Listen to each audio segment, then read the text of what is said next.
Well, that's the problem with whenever I get a haircut, because then you see my you see just how big my forehead. Like, look at this. Hold on, let me. Yeah.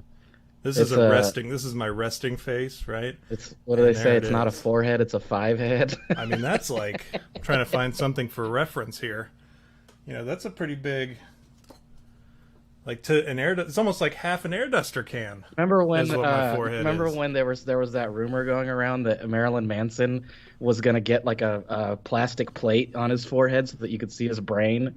Remember that? No, I don't remember that. You don't remember that? I remember a lot of weird things about Marilyn Manson. Like he was talking about, like he supposedly had those floating ribs removed so that he could blow himself. Remember Yeah, that? I remember that. I remember that. Yeah, yeah, yeah. So he was going to have That's his forehead removed so you could see his brain.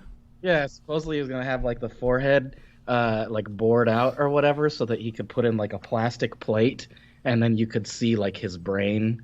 I don't know. That was just a rumor I heard when I was a kid. I don't know how valid it is. Well, the thing is, I like, remember that. it's not something that's hard to believe about Yeah, I Marilyn know. Manson. You know what I mean? Exactly. Like when you said that, I was like, okay, yeah, all right, I don't believe that. But still, I needed more. I needed more clarification. A Yeah. plastic plate. You know, my middle son Dayton, he has a plate in his head. He had to have the back of his skull removed when he was, gosh, he must have been 2 or 3. But yeah, he had to have the back of his skull removed to have that, or it was an intracranial cyst, and he had to have it removed. It was on the outside of his skull, but it had developed while his skull was still forming. So it formed around this cyst. So he had most of this cyst inside of his skull, and then a little bit of it on the outside. So that's where we saw the bump on the back of his head. And we brought him in, and they were like, don't, it's a gland or whatever. Don't worry about it. Don't worry about it. And we brought him in again because it had gotten bigger, and they did some other, I guess they did an x-ray, which wouldn't show anything. And then we brought him in for an ultrasound. And at that point, they were like, we should get him in for an MRI. So we brought him in for an MRI. Finally, they said, so here's the deal.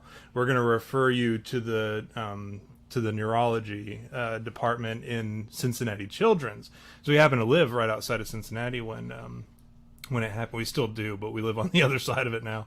But we were still living in Ohio at the time. They sent us to Cincinnati Children's, and he was like, so here's the deal. He's got this massive intracranial, well, not massive by age, because it depends on your definition of massive. Right. When you're the parents, anything is like massive. Yeah. Oh, it's the size of a Tic Tac. That's massive. But you know, anybody else is like whatever. But it was So your middle son has a metal plate in his head now, like still? I don't think it's metal. It was designed to kind of grow with his head a little bit. I mean, and it's not very big either, because the portion that they removed, what happened was they put it back where it was, and then they had to do some kind of like plate around where they cut it out. Because I mean, like the square that they cut out of his head was, you know, about yo big by yo big. They cut it out with the cyst in it, pulled the whole thing out, and then when they they ground everything out of the hole that it was growing through, and made sure they cleaned it really well, and then they put it back on, and then they had to put a plate over that hole, that opening, and then they had to also graft it back to, or not, graft's probably not the right word, but they had to connect it back to his skull so that he could continue to grow and it wouldn't affect him in any way. And they Weird. did. But yeah, I wonder it was what kind of material it was. You don't know what kind of material I it was? couldn't tell you. I'm sure I could. I have his medical records down I wonder if here, it was but- like a metal, like one day he'll start like picking up AM radio stations. He's a weird kid. He already picks up stuff like that. That's probably why he's always seeing ghosts and stuff like that, because of that metal plate in his head. Yeah. They said it wouldn't trigger any kind of like airport or metal detectors or anything, and so far it hasn't. So we're good with that. But yeah, it was about the size of a golf ball. This cyst, and I mean the surgery was about 3 or 4 hours long, but it was pushed up against an artery in his brain. He was like he was just a baby at the time. How old was Yeah, he was 2 or 3. Oh. Somewhere around there. He would have been, yeah, around that age, because we were pregnant with Sterling at the time. So yeah, he's about 3 years older than Sterling. So weird Nice. stuff, man. Yeah, that's crazy. But Yeah. what I were always you? wondered- You had a I was- funnier story than that. Well, I was gonna tell you about my when I was going through rehab, I don't know if you remember 3 years ago, I was doing rehab, which my anniversary of being clean and sober is actually 3 years on the 1st of July. So I just hit my 3-year mark. So yay for me. Sober 3 years. We already celebrated this, V. Stop milking more. Look, man, it's an achievement. No, it is. And we are very proud of you, because sobriety is a huge pain in the ass. It's very difficult to achieve. It really is. We should celebrate that, because week. There's not a day go by that I'm like, man, I could go for some booger sugar. And like, I know I shouldn't, and like the best way to like avoid doing drugs is to like cut out any means to be able to obtain them, like any way that you can get drugs, just like remove yourself from that. And what I did when I first quit doing cocaine was I deleted every number of a person that I knew that could get a hold of cocaine, and then I had just moved, so I had no means to like go and like find people that could get me drugs or whatever.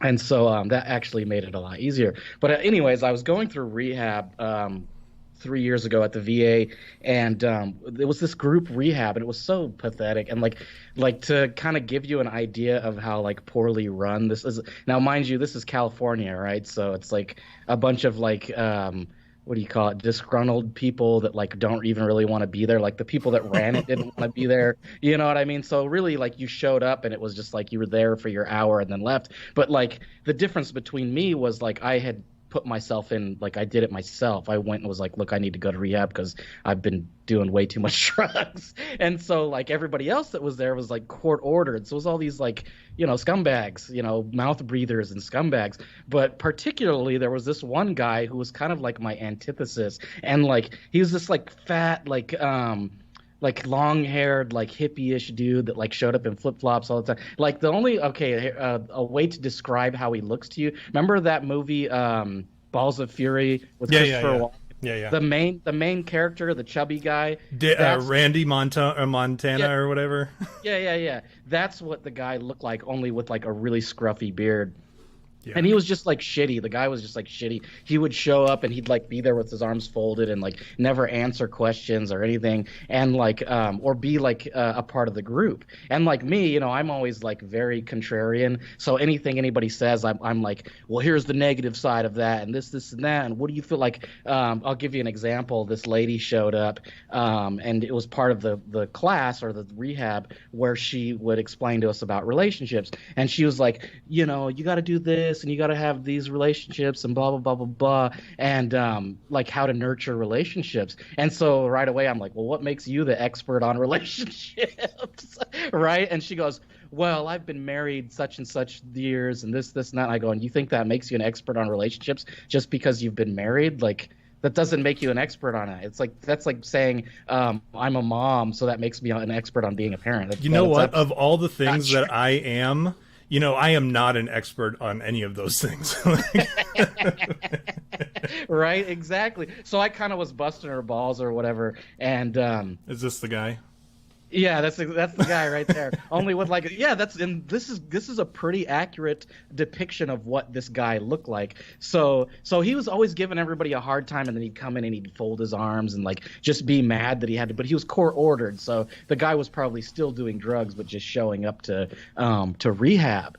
And so it got to the point where our rehab group started getting smaller and smaller because a couple of people had like got out, like they finished their program, and then a couple of people like got sent back to the lower program because they like failed, they did drugs, and like they failed their, well, it was more than half of the group had like failed their piss test. And then there was even a guy, like, listen to this, it was like 4 of us left in the class, and it was like so small, and there was this guy that like he kept putting his head under his desk, and then he'd sit up. And then he'd put his head under his desk and then sit up. And finally, the guy next to me calls him out. He's like, what are you doing? Like, hey, man, what are you doing over there? And so everybody went over to like where the guy was sitting. And the guy was like hiding under his desk so that he could huff air. So that he could do those like whippets or whatever, or the actual air, where they spray it in their...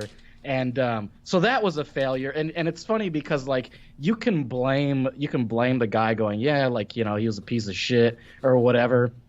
But at the same time, like, how bad is your rehab class if you got people doing drugs in your rehab class? You know what I mean? Yeah. And so, like, so that was it. Like, that it was after that dude got kicked out and sent to the lower form of whatever rehab we were doing. That's where we were down to like 3 people. So it was me, this older guy who was like really close to being done with it, and then this fat guy, the Randy Montana guy, and then him. And so it was just like, you know, not really a good size to be able to do like group activities. And so it ended up being during rehab, we'd have these group discussions, and it was really just me talking because the other guy spoke Spanish and like didn't understand, and then the Randy Montana guy just sat there with his arms folded most of the time. So I'm usually sitting there going, oh, you know, and like being contrarian and like constantly trying to challenge the teachers and the psychiatrists or whatever. And like finally, this Randy Montana guy perks up, and he's like, well, that's because you're, what did he say? It was like, it was basically like an attack on my politics when I hadn't said anything, right? I hadn't said anything about my politics. He just was like, well, that's because you're, you know, you support Trump or whatever. It was basically like, you're a fascist is what he was saying. And I was like, whoa, like, hold up. And like, before it was cool to call people fascists. Yeah. And I'm like very diplomatic when I explain things. Like I do it to the point to where I can be condescending. Like I love like, you know me, I love lording over people and like feeling superior. You know, the term prig, where it's like, I like to act like I'm better than everybody. And when I do things like inform someone, I do it eloquently and I articulate well so that it sounds like I'm being condescending. And I do that specifically because I know it irritates the other party. And it's a good tactic in an argument too, because it gets them all riled up and then they lose train of thought. And, you know, it's classic Sun Tzu, you know what I mean? Right. So anyways, I'm being very articulate and using words that this dude can't understand. Like I know for sure you're Janine like Garofaloing him. Yeah, or Dennis Miller. Yeah. Yeah, and I'm just like throwing all these big words at him, and he's like kind of shaking his head, going like, you could tell there's like visible confusion, right? And finally he goes, whatever, man, fuck you. He's like, I'll kick your ass right now. And I was like, whoa, dude, like calm down. Like what brought it to that, man? Like how did it go from like we were having this intelligent discussion, which we weren't. I was just like firing off like, you know, big words at him. Really, that's all I was doing. I wasn't even like trying, like, have you ever had a conversation with someone where you know, like, they can't understand big words, so you use big words just to confuse them, and then like they nod their head like they understand, but you could literally say anything to them, and because they don't understand those words, they'll just nod their head. And that's really what I was doing. Like I was just shouting gibberish, really. And like, and so he's wigging out and he's going, I'll fucking fight you, man. I'll fucking fight you right here. He like stands up, like does the cliche, like flips over his chair when he gets up, and he like puffs up, you know, like, I'll fucking fight you, bro. And like, you know, it was so funny because like, I was just sitting there in my chair, like kind of like leaning back, like looking at it. And the guy is much better. I mean, you know me, I'm not a tall guy. I'm only 5'5", and this guy is like 6 foot, probably 6'1", 6'2". So like at least a good 6-7 inches taller than me. And so I'm like leaning back in my chair going, what the fuck? Like, why is this guy waking up? Which I knew, like I knew I had pushed him to that point. And like when somebody, like, you ever seen someone get so mad that their like arms are at their side and they're shaking? They're like, oh, it's like you can tell that like he's just like ready to like choke me out.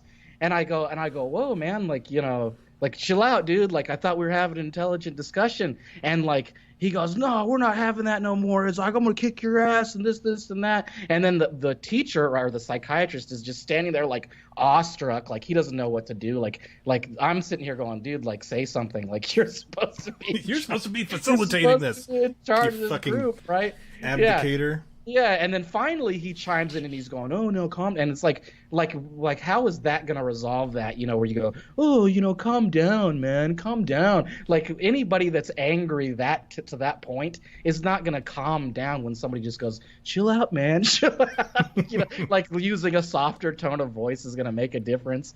But finally, the teacher goes, you know what? Why don't you step outside and blah blah blah blah blah. And so he comes back in and he's like wiping his brow, like, oh my gosh, like I can't believe we had to deal with that. And I like immediately I'm like, you dealt with nothing. You removed him from the room. And so then like I pulled out like the rules and regulations of the class, like the VA rehab class, and like I went to this line where it talks about it's basically like no criminal, or this isn't the what is it called? What's that area in a prison where they send everybody out to go play? Like, the yard?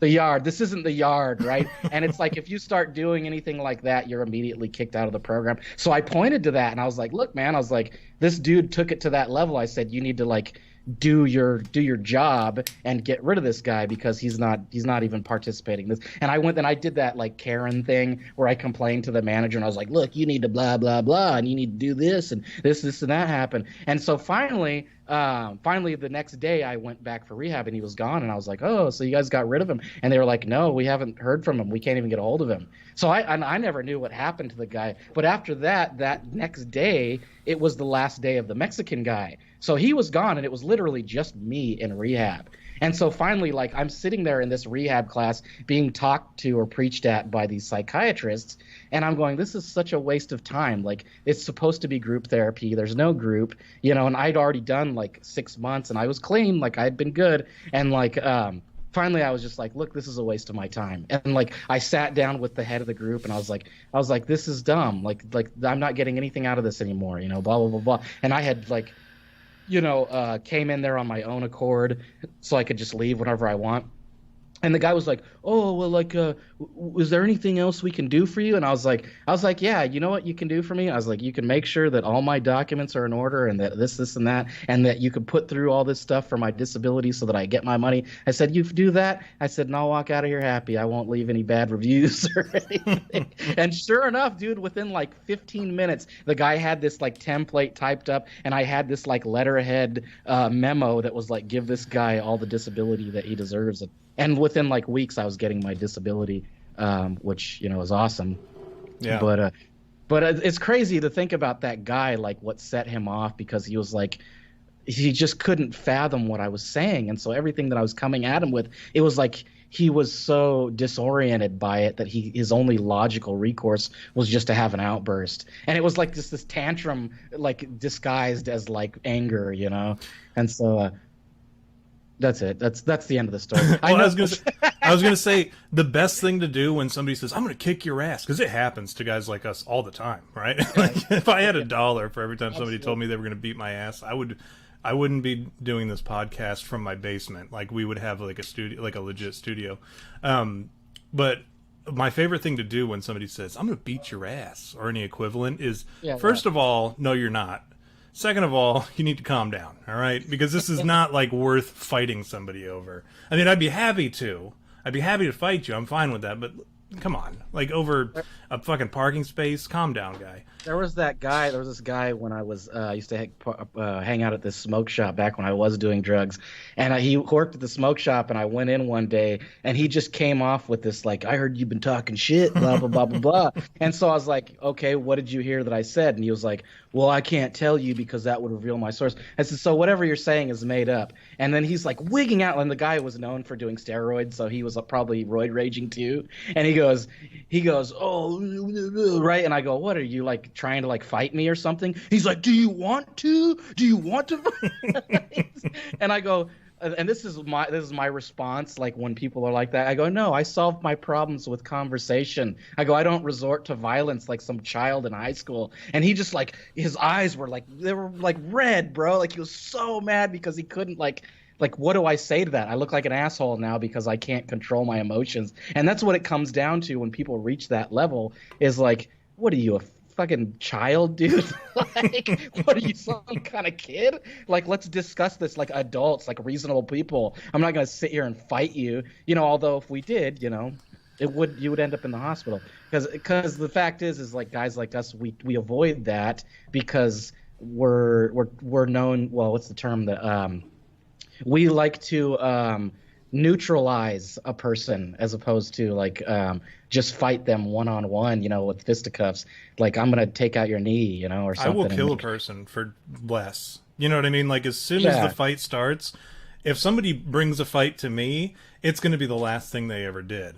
Right. And that's always been my thing. I won't necessarily pull a gun on somebody, which I'm always carrying a gun. So it's very silly to try to start a fight with me, especially if you're a big guy that Right. could beat me in a fist fight. But because I will pull a gun on that. But if it's somebody who's like my size or smaller, certainly smaller, it'll be the last thing that they do, and it'll be a very painful and slow situation for them. And I'll be very slow to call for an ambulance. like what we talked about the other day Yeah. about somebody breaks into your house and it's like, you finally did it, you crossed over into my domain, and now my laws, you're at the discretion of my laws. Well, And then- I love that, because if somebody comes into my house, if they burgled my house, chances are nobody knows where they're at. Yeah, And then exactly. from that moment on, nobody will ever know where they were at because I will not call the police. I will let them slowly bleed out. Hopefully in a very long, hopefully it'll be a long drawn out affair where they in the stomach or something where It's like, it'll take a while to bleed out. that scene on Reservoir Dogs. Reservoir Dogs, Yep. yeah, where he's dancing around the chair and I don't honestly. the tail Yeah, it'll be that. I won't probably torture somebody unless they did something horrible, like something beyond. Because burglarizing my house while people are sleeping, because I'm up all night anyways. Nobody's going. If they're going to be like, oh, they're probably sleeping, they're wrong, because I'm awake and I'm waiting for this. Like, this is something that I anxiously like. I would love for it to happen because, frankly, I have a lot of aggression that I need to unleash on somebody. And if somebody breaks into my house, that's a big strike. That puts you at strike 3 already. But I mean, if they came in and they did something really horrible, especially to my wife or my kids, right. then it would be a stuck in the middle with you moment where I would torture them to death and then I would bury them in a shallow grave. Regardless, they're getting buried in a shallow grave out in my yard. But it would be a very long process for them. And if I shot somebody and they were bleeding out and they were no longer a combatant, I would sit with them on the floor while they bled out, and I would I would do the opposite of comfort them. I would This is like- antagonize them. Like, I would This tell is them like a funny, what do you call it? Like hypothetical, Right. Like hypothetically, okay, like somebody breaks into my house and like harms somebody I care about, and I have the opportunity to torture someone. This is what I would do. Yeah. I would hang them upside down by their feet and like tie their hands and bound them, and then I would use them as a punching bag, like forever. Well, I don't want to get tired. Until they literally died, like they would never get food or anything. So I would just use them as my take on it is I don't want to get tired torturing this guy, right? Like, if you tie him up and use him as a punching bag, then I'm going to exhaust myself, and then I put myself in a dangerous position because they could get their second wind, right? And they might be able to get loose, and then that's a problem for me. Not necessarily that I wouldn't like have safeguards in place to like, oh, they got loose, now I can shoot them, I have my gun sitting next to me. But still, it requires like extra effort that I don't want to have to exert. I would rather them, you know what I'm saying? That's a good point. Yeah. But I get it, because I would absolutely love to torture somebody that breaks in my house. And frankly, nobody knows where they're at, probably. Yeah. And if they did, then they're an accomplice too. And if the police ever came asking questions about it, I'd probably just tell them, yeah, I killed them, and then they just disappeared. They ran off. I don't know where. Or I shot them and they ran off. I don't know where they went to. I didn't call the police because, yeah, they had committed a crime. I didn't know who they were or whatever, and they didn't steal anything. I just cleaned up the mess and they ran off, whatever. If somebody were to tell on them, I'd be like, who told you that they were here? That's the guy to go to and talk to him, figure out who this guy was. But, they'd be buried in a very shallow grave out in my backyard, probably by the Indian burial ground. Why would you? I was always like confused me. Like, why would you bury someone in a shallow grave? Like, wouldn't you want it to be like a very, very deep grave? Yeah. So here's why you do a shallow grave. That's like a hastily dug grave, right? Right. If you dig a 6-foot deep grave, as I don't know if that's like a regulation or if that's a tradition or what, but 6 foot is like the standard for when you bury a coffin, and I think it has a little bit to do probably with like. There's less likely that it's going to, because people used to bury people wherever, and then you'd walk around and you'd all of a sudden stumble over some bones because it's a high traffic area. Yeah. Stand by me. Yeah, all that crap. So they, but I would do a shallow grave for this reason, right? I would then use that area to plant a garden, and with some nice flowers, and the body would fertilize my flowers. And I think the decomposing body would add a lot of nutrients to the soil that I would need. The old circle of life sort of thing. Yeah, so that's why you wouldn't want to do like a brick top from Snatch where you feed them to the pigs, Errol. You know what's funny is during my ethics class that was brought up. Somebody said something about the pig farm. Or he said, take them to the pig farm. The professor actually said that. He said, well, that's when you take them to the pig farm. And he was referencing that, and I said, well, you got to starve them for a few days first. Yeah. And then, like, everyone turned and looked at me, because I always sit in the back, because I'm a weirdo. And I like to be able to survey the scene. I don't like people staring at the back of my head and shit. And judging me for my bad fate in the back. But yeah, I would not bring them. I would want them close, because I would want to be able to go out and like occasionally, spit on the grave and stuff. Whatever. Yeah. I don't know. I like to keep my options open. You know what? I was actually talking to somebody today, and this is something that I haven't even brought up to you, so this will be new to you too. You go out there and like dance on the grave, right? Yeah, and like write Black Lives Matter on it and stuff, and spray paint. Like what they're doing. All right. Let's not take this to a political place yet. I know. But I was actually talking to somebody about this today. They were talking about how at the beach somebody went underwater and just disappeared. Like, they have no idea where somebody went missing in the water. And I'm like, oh, so they drowned. Like, that's a really nice way of saying somebody drowned. But they were out at the beach. Somebody went missing. They had to clear the water. Or the lifeguard apparently saw it happen. And I said, so the lifeguard watched somebody go into the water and not come up. and I said, that sounds like the worst lifeguard ever. I said, personally, that I would right. I said, that's a direct abdication of like your sole responsibility. But yeah, they were like, yeah. I said, do you know how many people, and I don't know the number off the top of my head, but I would encourage you to look it up. Do you know how many people in the United States go missing every year where, we don't know what happened to them. They just are gone. Right. It's a lot. Like, it's a significant amount. And then you start to think about, well, we know that there's human trafficking going on, so that's going to be a sizable portion of it. Yeah. You know that I think they only solve like 2/3 of the homicides or whatever. Yeah. 2/3 of every homicide that they know about. They can only solve that many. So we can assume that like there's a sizable portion that is murdered, and they never found out who did it, nor did they even find out that it was a murder. But then I started to think, and I'm like, well, where are these people going? You hear about they find bodies in the woods, or they find bodies in a swamp, or they find bodies here or there or whatever.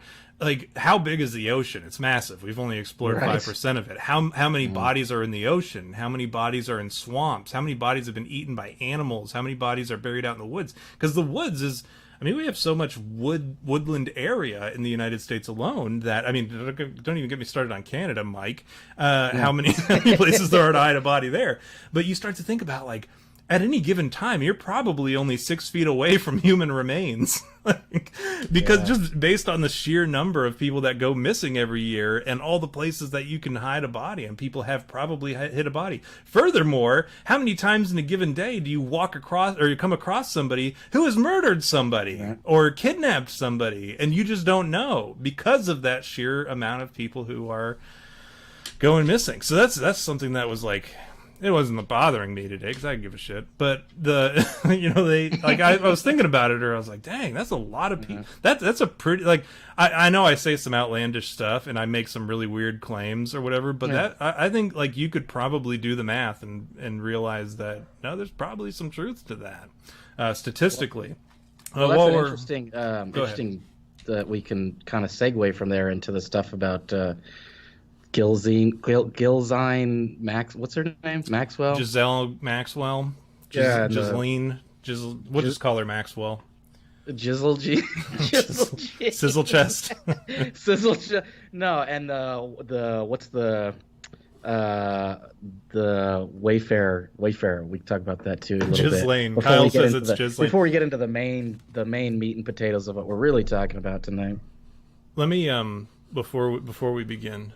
Do the shot. Yeah, we can do that. But also, I want to say welcome to the chat, Mike. Oh yeah. Kyle, Jay Coop, Sarah, who's probably left. We had several visitors, and then they left, I think. So these are some names that I took down earlier because while you were talking, I was like, let me write down the names so I'm not reading right off of the chat and guessing.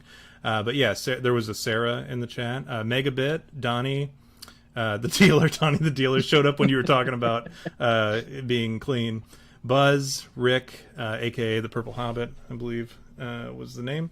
And Let's Fish already. Those are the names that I saw. Did I miss anybody? Hopefully I didn't. But yeah, go ahead and tell us what you were going to tell us here just now, V. Well, go ahead and lead us into the and the shot. What are we choosing to? I don't know. To all the missing, to being only 6 feet away from human remains at any given time. Yeah, to not being one of the missing people. To still, yeah. Can you imagine being a missing person? That'd be the worst. To still be one of the people that isn't not found by a search party. Terrible. That's fucked up. All right, go ahead and take us away, V. Where are we going? No, I just wanted to and like we had discussed a little bit of this yesterday. I just wanted to kind of broach on the topic of this Ghislaine. Ghislaine is the name. We'll go with that. We'll go with Ghislaine Maxwell. Ghislaine Maxwell, and then the stuff pertaining around her court case and the stuff that we know to be true. And we did an episode, you had me in Epstein, where we kind of covered a lot of the pedo trafficking stuff before, but I wanted to like just kind of update and like do current events because I wasn't really familiar with what was going on. The gist is that she's in court right now, like she's being tried. I think they keep moving her around prison to prison, apparently because they're concerned about assassins, which is funny because that's kind of an admission that is a thing. Like, oh, so assassins are a thing. And yeah, and that they're like, if you're in a jail, what does that tell people about your jail? Especially like if it was the warden who said something, God forbid, that the warden says, well, we have to keep moving her from cell to cell because it's not secure here in this jail. We suck as caretakers of these hardened criminals. And this is like what Manhattan Central prison. Like this is like Arkham, right? Or Gotham prison. Stonegate Penitentiary. Yeah. This is like that location, right? I couldn't remember. I keep thinking of Arkham, but that's the insane asylum. But yeah, I mean that's what it is. It's in New York City, like crime capital of the United States. Well, right. It's not Detroit, but it's pretty close, right? There's a lot of crime, ethnically diverse, so it's obviously got a large prison population. And yeah, I said it. And but yeah, they have to keep moving her from cell to cell because they're afraid somebody's going to sneak in. So that tells me that they don't even trust their guards because if you're a trustee in the jail, you can't just like freely go into people's cells. Like it has to be somebody within the system. And we saw this with Epstein, right? The cats who let him get murdered or whatever, like you can't and it's the same jail. They send her to the same jail. Not even which is hilarious. You would think they would put her. I think frankly she should be like things that kind of like Guantanamo. That kind of make you go, what the heck is going on here? Like we're big fans of doing the research and like we want like I think the one thing that we can agree on as a show, like not just me and you, but like our fans and like listeners and whatnot, is that we don't approve of pedophilia and like those people that are pedophiles should be punished to the like furthest extent of the law. I mean, I would honestly argue the death penalty. If you're fucking with kids, you deserve to die. That's my opinion. Anti-ped action, anti-ped. It's like it's a spoof on Antifa or whatever, but they do anti-pedophile stuff. They actually gave us a clean bill. They said if we wanted to reply to their post, they would tell us whether or not we were pedos or not. And I did. I replied and said, just to see what they would say. And they said, I get a strong anti-pedo vibe. Yeah. So we got a clean bill from Anti-Ped Action. Just wanted to put that out there for anybody who had any questions. So that's something that we can agree on, is that we don't approve of that behavior. And this lady, she's kind of like apparently she's, I don't know, what's the word? She was like the madam, right? She like handled everything. She was the tracker downer Yeah, of so the kids. Yeah, so she got these kids, and then now she's being denied bail, which some people think is not right, but like, I don't know, man. This She's lady, a huge the flight fact risk. is she's implicated in a lot of effed up shit, and I think the denying her bail isn't just like because of because she is getting accused of whatever. It's probably also to prevent her getting murdered out in in the regular world or whatever. So there's a lot of stuff. I urge you to pay attention to this case and what's going on with it, because this is something that I think we can all agree that we want justice for. Like, really, I would love, and this is what it comes down to from me, in my opinion. I think you might agree with me on this, Tom, is I would love to see all the Hollywood schmoes that are involved in this go down too. Oh, no like doubt. that was kind of my hope, is that she would get on there on the stand and start singing about all the, Robert Downey Jr.'s and Tom Hanks that are on Pedo Island. What's the reason, I think the big reason, you're probably right. I didn't even think about that, about her getting assassinated outside of the jail. I mean, jail is probably the best place for her. Granted, she's kind of like pinned in one location, but at the same time, she's got guards. And if these guards are like dudes like us who want to see justice, because who gives a shit if she dies? Like, that's not justice. Justice is like getting everybody who's involved. Like, that's what I want. Shutting down the ring, right? Sting operation, man. Shut it all down. She's the key. So I would, if they asked me to volunteer, I would say do a background check, throw a uniform on me. I'll sit outside the gate for 8 hours a day, and with like however many other volunteers, should all sit there all day long and just answer her questions. If she wants to chat or whatever through the little beanhole or whatever, that's fine. I'll sit there, but I'm not going to let anybody in there. What I don't get is, like, there's some other things surrounding the case that like what do you make of the judge telling her to destroy all of the you know what files? You know how I feel about that, because I sent that to you, the weird looking dude judge who says he's a chick. That, I get it. I get their justification for it.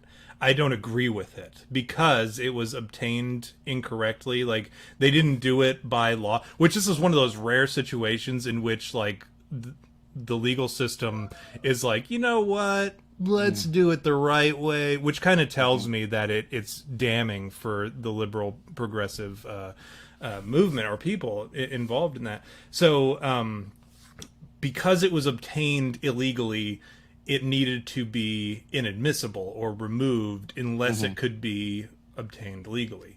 I don't know what the information was. Like, I don't know what was in it. I assume it was something damning, because just based on the person who said no.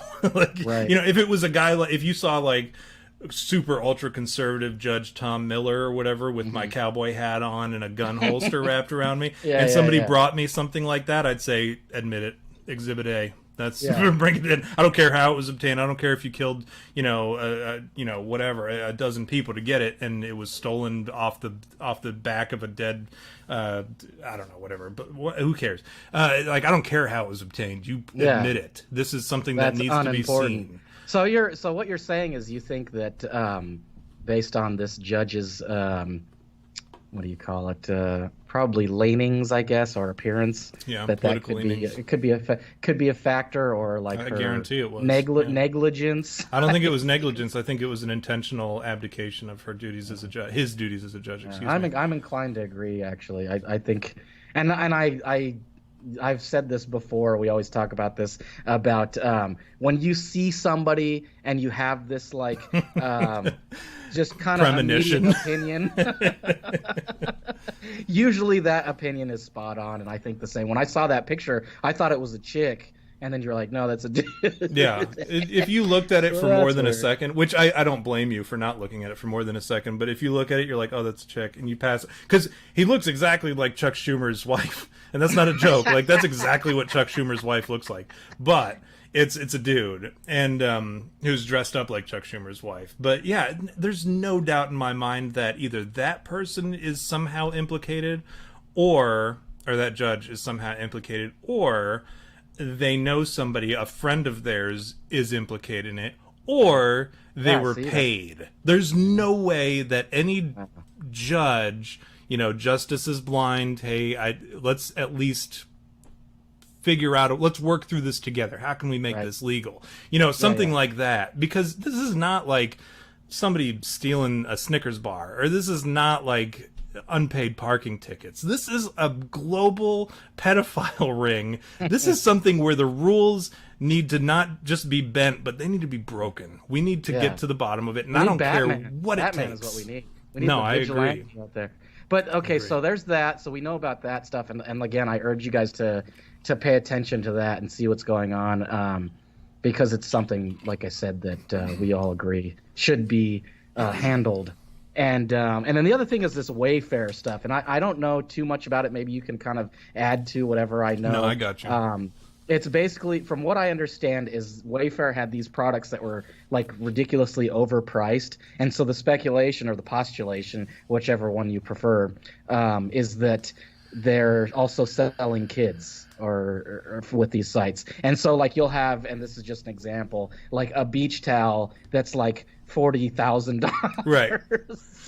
And it's like kind of weird, right? But there's some weird connections to this. Like and I've seen some articles, some newspaper articles and stuff. There was this fat African American dude that was busted in, I want to say it was like Detroit or something. And again, this is just like I'm not confirming this information. It's something I came across. But he was busted in Detroit, I want to say, and then he ended up being a part of this pedo ring, right? He was like trafficking children. Yeah. And so in the picture of him, this like photograph of him being busted, he's wearing a Wayfair shirt. It's kind of like weird, dude. It's like, what? Like, that's a little too, like, what does Jim Gordon say on Batman? Like, you're a cop, you shouldn't believe in coincidences, right? Like, it's not a coincidence, right? So that's kind of the gist of what I know. I know that's something that kind of got weird, and it's like, what, dude? Like, it just seems like something we should pay attention to too. So I'm interested what your thoughts are, or if you have anything to add. No, I have all sorts of stuff to add. I can elaborate a little bit further. I don't know if there's anybody in the chat who hasn't heard about this Wayfair situation, but if there are, if you've all heard it, you're going to hear it again, because I'm going to burn through it real quick. But if there's somebody in the chat who hasn't heard about this Wayfair stuff, I mean, this is a great opportunity for you to learn from the guy who like legit believes all this stuff. So you're going to hear everything. Yeah. But you might pick up something that you haven't already heard before about it. So basically what happened is, yes, there were, it was pillows was a big one, and cabinets. Cabinets were another big thing, which is kind of interesting. But they were selling for like $10,000, these cabinets, and they're generic cabinets. There was nothing special about them. You'd look at them, you'd look at the description, they're just generic cabinets. And the pillows the same way. They were just very generic pillows, throw pillows. They weren't like made out of gold or anything. They were just pillows. And if you read the description, you would see that, in fact, these pillows and cabinets were just ordinary, plain Jane, nothing special about them. They weren't forged in, the blood of ancient virgins or anything. They were just cabinets. And so they were being sold for like $10,000, which somebody noticed, and they thought, well, that's weird. And then they looked at all the cabinets that are similar. You know how it'll have the similar products to this product? Right. All of them had a first name in front of them, like just a first name, whether it be Jonathan or Michaela or Odysseus or whatever. It was like names that people name their kids and shit. And kind of weird, right? Yeah, and it wasn't like any brand name. It wasn't the name of like a type of wood or a type of any kind of material, building material. It was just a name, like a human being's name. And somebody made the connection or made the leap of faith, and good thing they did, because it led to this. They went and they looked at missing children, the list of missing children, and they found that all the current, like, most recent missing children, those names lined up with these items that were on the Wayfair site for these overpriced pieces of furniture and decorative pillows. Decoratory, like that's a real one. Nobody would have known. They would probably been like, oh, okay. Yeah. Like Shakespeare used to do. He would just make up words, and people were like, oh, yeah. and now we use them all the time. But one day I hope somebody's like, no, I've heard that before. I've heard decoratory. But no, they made that connection. And then they started looking, what they did was they typed the SKU number, right? Where you can just type like the item number and shit. You can type it into Google, and it was pulling up pictures of kids. Like kids in bikinis and swimsuits and stuff. Then like half naked and all this. It was crazy stuff. And then what was the other thing? And then like some lady opened one up with the name, I don't remember what it was, say Priscilla. It said that she opened the Priscilla one. And when she opened it, the shipping information had the full name of the missing child, Priscilla Johnson or whatever. I don't know what it was, but it had the full name in the shipping information, right? So and she did it on the video. She clicked, she's like, check this out. If you click on this, it says Priscilla such and such cabinet or Priscilla cabinet. And then she would click on the Priscilla cabinet, add to cart, and she would go to the cart and it would say Priscilla Johnson or whatever for the name. And which was weird because she's like, my name's not Priscilla Maxwell, and she'd pull up the missing child's thing and look for Priscilla Johnson, and there's a Priscilla Johnson right there who's like just kidnapped recently and who's still very young, 7, 8 years old, whatever. So that was one thing that was kind of like all these things were set off, right? And then it got worse because, well, that's already pretty terrible. But then like it started to get very suspicious. It got more suspicious, right? Wayfair said, no, that's not true. They just blatantly said, no, that's not true. We're not selling human beings. That's ridiculous. And then Snopes, in its infinite wisdom and its trustworthiness, it is the font of integrity, right? They said they did their little thing where they released their findings. And they said false. Just outright false. And Snopes has true, false, mixture, unknown. Those are the various things that they could have put for the thing. And we didn't expect them to write true because there's probably a mixture of truth and false or falsity in the claims or whatever. But they just outright said false within like 6 hours of it coming to light. And this is a few days ago. And within 6 hours, they had already determined it was false. Like undeniably false. There's no truth to it. We're done.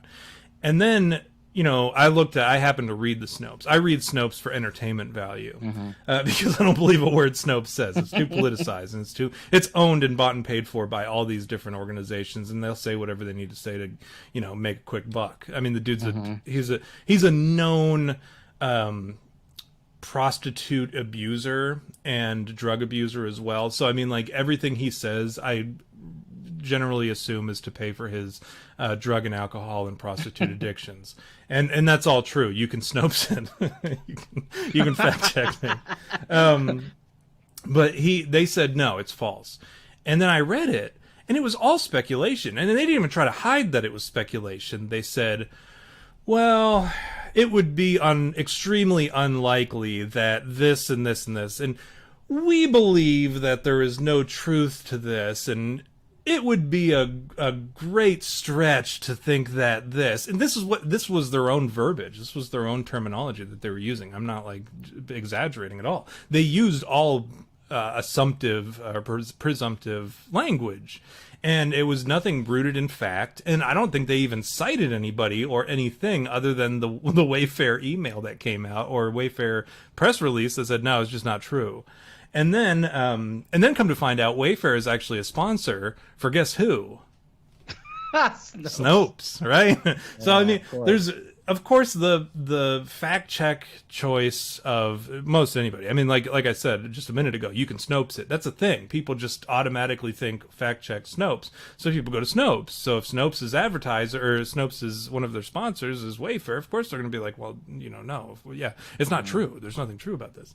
My question in all of this, I mean, I have a lot of questions, but the one that keeps me up at night is if you would have ordered, imagine, right? If I had just fuck you money, if I just had a lot of money and I could just throw it at whatever I wanted, I really wanted to flex on somebody and I said, I'm going to buy a $10,000 pillow and I'm going to put it on my couch just to be a fucking dick. And so everybody comes over, I'll be like, don't touch that. That's a $10,000 pillow. What if I bought that pillow named the Josh throw pillow or whatever. Yeah. If for $10,000 and a kid showed up, you know what I mean? Like, or all of a sudden I was contacted and they were like, all right, where would you like your pillow or this is delivered? I'd be like, my house, you know, and I list my house address and I'm like, okay. And they show up with a van, like with all blacked out windows, and they hand me a kid that's all like malnourished and just terrified. Like, what if, you know? Yeah. That would be, I wonder how that went. And somebody kind of brought this to my attention when I asked that question. They said, I'm sure that's the bid. That's not the sale price. Like, you're not buying a pillow. You're not buying the kid for $10,000. You're buying the bid. You're buying in. That's a good point. Or when you do it, they provide you with a code, or they invite you, they send you an email, a coded message of some sort that takes you further on to avoid, because to me that doesn't make sense. How would you do something so in your face without having some kind of like safeguard to protect you from being caught? So I think he's right. That probably did. I mean, they probably send you an email saying, hey, be here at this address at this time, and you know you're invited to the fucking bid for Josh, the missing kid, the auction kid of poor little boys and girls. Yeah, I mean that's but I mean that's pretty much the Wayfair thing summed up. It's pretty wild stuff. And I mean like, for anybody not to believe that there was something, because if you could give me a reasonable, even like, because you know this, like, you know, I am easily swayed. Like, if somebody gives me enough information that I'm like, all right, I got it, I get you, I see what you're saying. You can pull me out of the abyss of it's not fucking paranormal, dude. You can pull me back into that realm real quick. But the thing is, like nobody's presented a good argument that there was nothing nefarious. How do you make that same mistake where you accidentally tag something in the in your shop? This is a store. This is your number one job, is to sell things. So you would think that selling things, you'd be good at it. Like, you'd be able to double check and have some kind of QA QC type stuff, or quality assurance, quality control, some type of thing where you say, wait, you have one guy who's like, why do we have a $10,000 pillow? That's weird, you know, and then like change it to like, oh no, it's supposed to be $20 or whatever. You would think somebody would do that, but nobody did. And nobody's been able to present an argument or a discussion or any kind of like anything, even like a theory of like why all these things have the first name of just a person, like a normal first name, followed by the same exact description of like cabinet or five shelf cabinet or whatever with locking mechanism, like is the title Josh 5-shelf locking mechanism doors cabinet. Like, why do they all have a name followed by the same basic description, and they're all $10,000 versus the ones that don't have a first name, which are $300? Where is the reason behind that? Especially, it's even worse when it's a pillow and they've got these very like, and it's not even like normal names like Josh or Joan or Joni or whatever. You know, it's not like normal names. It's like Michaela. I don't even know, but like, you know, ethnic names. I don't even have any good ones. Yeah, Shaquila, and like, you know, it's Shaquila, one of those things whatever. you have to think about too. Is like, you know, what brand of any company that makes furniture has their furniture named after actual people? Like, even if by chance they're like, this is the Ronald whatever brand line, then you have a bunch that are named that, and that's like the brand, but not one each individual piece with a specific name. It's kind of like, we always talk about, like, if it walks like a duck, you know, it talks like a duck. It's kind of one of those no-brainer. I mean, you know me, I'm the skeptic. I'm always going, well, I don't know, man. But like, when there's so much evidence placed in front of you like this, that you just go, well, at the very least, there's something weird going on, right? Like, shouldn't there be an investigation? Like, somebody look into this, you know? Yeah, and that's the thing too, is like, and you know me, like, if it's one little fact or whatever, or one little weird thing, I'm usually like, well, okay, I'll look into it. And then if everything else kind of checks out, I'm like, well, it's clearly a goof. Like, if there was one, right? If there was just one item and it had the name Josh such and such cabinet and it was $10,000, I'd think it was probably an inside joke. You know, you put up, you know, Josh's thing or whatever for $10,000 just to be a dick. I would think that. But in situations where it's like thing after thing after thing after thing after thing is like suspicious, at that point I'm like, no, there's something here. And I believe James Pregler in the chat said, at the very least, it was money laundering, which is a good point. That's another good argument that somebody has brought up. But again, why the names? Why the, I mean, there are some other weird, like, further reaching things that people talk about that I think there's more to it than what we're, again, the thing that I can't get out of my head is all these, like, current, recently missing kids. Yeah. With their names, like every one of them has a Wayfair cabinet, you know what I mean? Or vice versa. Every cabinet has a recent. Yeah, that's one of those things that you kind of want to go, somebody needs to look into this because that's kind of obvious, like that's it's not even like a question of, well, is it? It's kind of like this seems like it is, you know what I mean? There are, you know me, I'm very like, we need to do, I mean, we have certain rights and we have certain things that we have to afford to people, but there are certain circumstances in which I think, and it pains me to say this because it goes against my very like patriotic, constitutional based opinions. There are certain circumstances in which I think it's time for you to prove your innocence, not the other way around. Because normally the prosecutor has to prove your guilt. I think there are certain circumstances in which you need to prove your innocence, because at this point we are going to, I know the burden of proof is on us, but you are at a point, and this is something that exists. It's not something that I'm making up here or like proposing, but there's the court of public opinion, right? And Wayfair is currently is the plaintiff the defendant in the court of public opinion. Like they have to prove that they're not trafficking children at this point, because so many people are like, wait a minute, this is weird. And personally, I think Wayfair has a duty to not only itself, because really it does have a duty to itself to prove that it's not trafficking children. For the benefit of the company, the stockholders, the shareholders, the employees, everybody, for those people. Because if somebody tells me they work for Wayfair, I'm gonna be like, oh, you work for fucking pedophiles. Like they have a duty to prove that they're not trafficking children. But in addition to that, I mean, they have a duty to the parents of these missing children who are now, and maybe not even a duty, but they had, for their own sake, I would want to prove to the parents of missing children that I have nothing to do with it, because they're going to be coming for me. And they're going to be telling their family and friends. If you work at a company like Wayfair, or like you're the owner of Wayfair, and this information is going around right now, and there's all this suspicion, you would think your first recourse would be to prove that is not, that is absolutely not true. Like the day that all that information comes out, but that's like our opinion, right? And no, Megabit says that it's Snopes said it's false, so we can go ahead and drop the topic.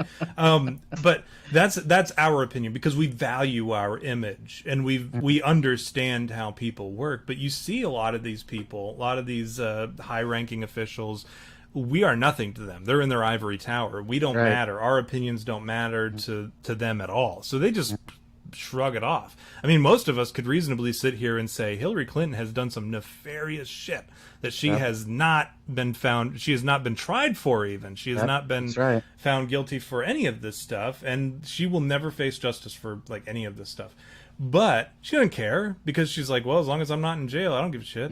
Because I have this other loyal following. And the same could really be said about Donald Trump. Has he committed some atrocities? I don't know.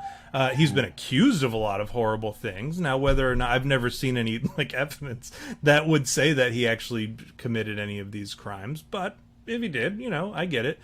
He's got a lot of followers who would just be like, you know what, fuck it, whatever. I don't care. But that's the same way Hillary is. And a lot of these ivory tower folks, they just don't care, because they're like, I've got enough of a following. I have enough of a popular public opinion that I don't necessarily need the people who think ill of me. And I think as a business, that's not a luxury that they have. And I think Wayfair would do well to address the situation more thoroughly, rather than saying, definitely, oh, well, it's just not true. So. Did you notice Mike in Manitoba said, have they lowered their prices yet? And you know what? And that's funny too, because when I saw that, the first thing I thought was, I would have thought human being would have cost more than that. Was like when I first saw the Wayfair stuff trending and the stories starting to populate, and I was reading some of them. My first thought wasn't like anything like, because I wasn't surprised. Is the thing, like, once you're like you and me, we see all this shit all the time, and we thumb through it and read it and research it. We see it so often that at a certain point it's just like, it's no longer news. It's just more information to kind of solidify something else that we already read. So as I'm reading it, I'm not thinking like, this is horrible, we need to do something to stop this. My first thought was, oh, that's how they do it. And then, and it didn't bother me. It didn't like surprise me. It did bother me, but it didn't surprise me. And then the next thing I saw when I was looking at it and I was kind of reading through it, I saw that it was like $10,000, and I said, I would have thought that a human being would have cost more than $10,000. Like that's something that I could reasonably afford if I really wanted. Don't you remember that there was this guy? Oh, I wish I could remember his name. There was this guy, this scientist that decided to do it was like a research study project where he wanted to figure out the estimated price of a human, and he did it based on the elements and minerals that are in like the human body, like iron and protein and whatever the chemicals and all that stuff, by adding it up based on the average sized human. And it was like something like $6,000 to $10,000. It wasn't even that much. Isn't that crazy? I mean, yeah, based off of like, if you look at it objectively like that, yeah, I get it. Because, I have the same opinion of human life not being like objectively worth that much. Like, I don't value human life. Just because you look at another human dying and you're like, whatever. We have, and I know you're no different because you agree with me, but nobody watching is any different than, because people will hear me say that. I'll say objectively human life has no value. And people will get upset at that. No lives matter. And right. And people will get upset. I've been wanting to say that for a long time. Well, we're going to make that argument right now, and I'm going to prove that everybody believes that. Because you think, I say objectively, human life has no value. And people disagree with that. They say, well, that's not true. I value my wife's life, obviously a lot. Like, she means the world to me. But I said objectively. So if you remove emotion from that altogether, human life really, if somebody dies that you don't care about or that you don't know, it's nothing to you. Yeah. Because whatever, who cares? So you have no emotional attachment to that person. Now, there are a lot of people who will say, well, all human life lost is tragic. Well, that's not true. Because if you look, if you may think that you are upset by hearing somebody died or whatever, but how many people have died of coronavirus this year? Somebody will tell you, 130,000. Or how many people in the United States have died of coronavirus this year? Well, 130,000. Okay, well, you just cited to me a statistic of dead bodies and you didn't even flinch. To you just proved to me that you don't really care. Human beings are just a number to you. That's it. Like, you could care less. But that's from an objective standpoint, because we use that as a statistic all the time. Like, you will hear, how many people have died of car crash? You can't drive down the road without seeing this many traffic fatalities this year. That's just a number. Somebody has just become a one to you. A statistic. And who cares? And you don't even think about it. You just go on about your day listening to Snoop Dogg and Katy Perry singing California Girls on the radio. You don't care. But so objectively, everybody has to agree that human life has no actual value. What do you lose when somebody else dies? Nothing. You really lose nothing. You have more to gain from that, because really there's one less person in the planet. Well, there's like more oxygen my available. Unpopular opinion about George Floyd is it was like his life mattered, and I'm like, well, no, really, the world's probably a better place without that criminal.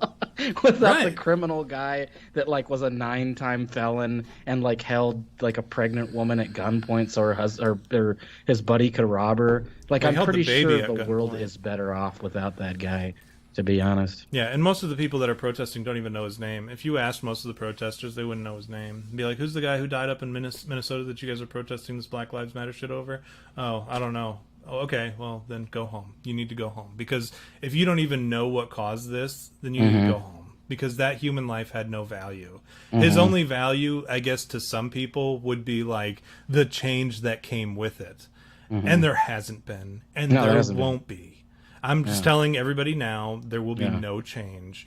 In fact, the only change that you will see based on George Floyd's death is, in fact, people thinking less of black people because of the way that people responded to his death, and it's actually damaging them more. Because I don't necessarily associate with, or I'm not involved in any of certain circles, right? Certain white supremacy circles. I have friends who are white supremacists, and they're right that they're more than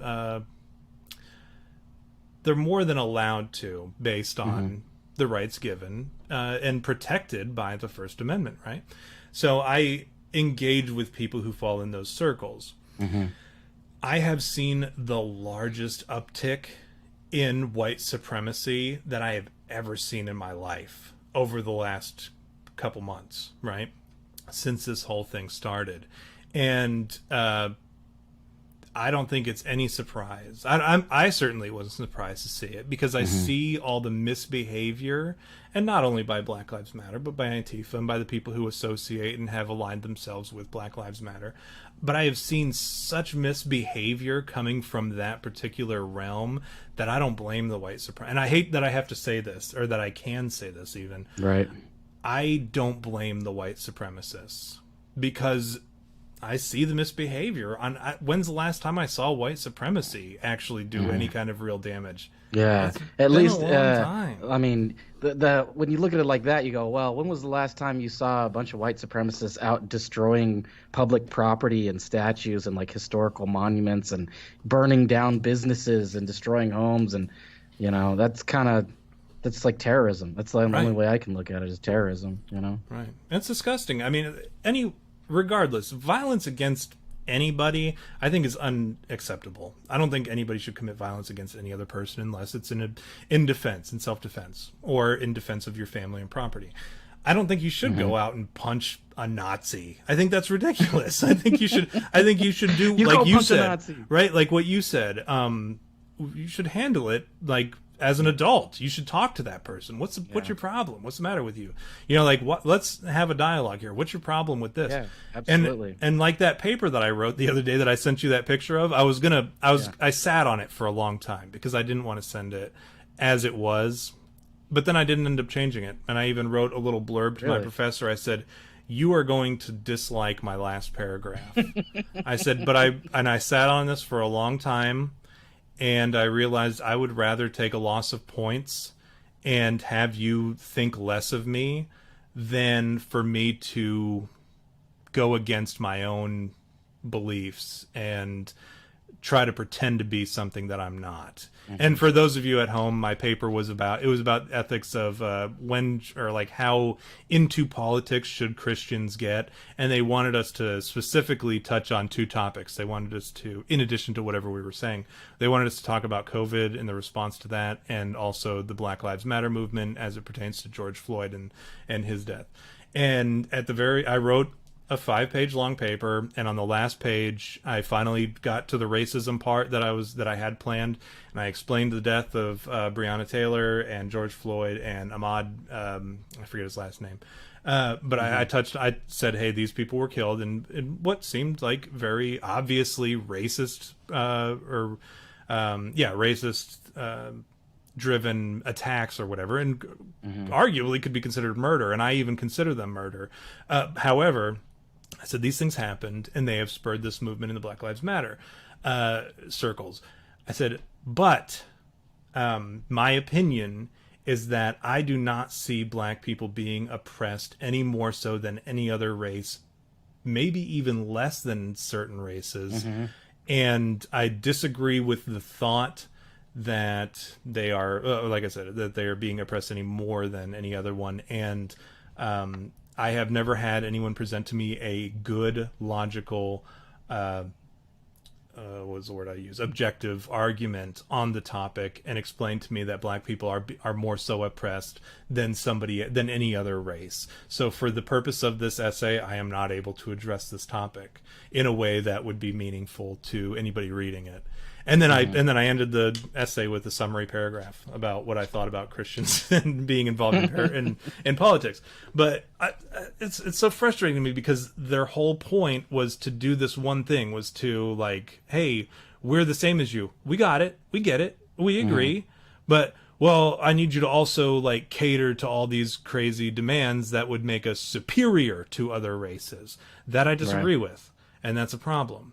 And they've basically turned the tables, and now all of a sudden, all these people who would have otherwise been very moderate, like myself, I would consider myself centrist in terms of like racism. Right. I'd never consider myself a true racist. I hate certain people, not certain groups of people. I hate certain people who exhibit certain behaviors because I think people who act like an asshole are assholes. It doesn't matter the color of their skin. But this whole Black Lives Matter thing has got me to the point where I'm like, am I a racist? Am I becoming a racist because of this behavior that is being exhibited by certain people to move a certain objective or opinion? So that's so frustrating to me. But anyways, we're way over on time. What are we talking about today, V? Well, we had a comment from one of our followers on the tweeter there. We get on the tweeter and say funny jokes, and people do stuff and whatever.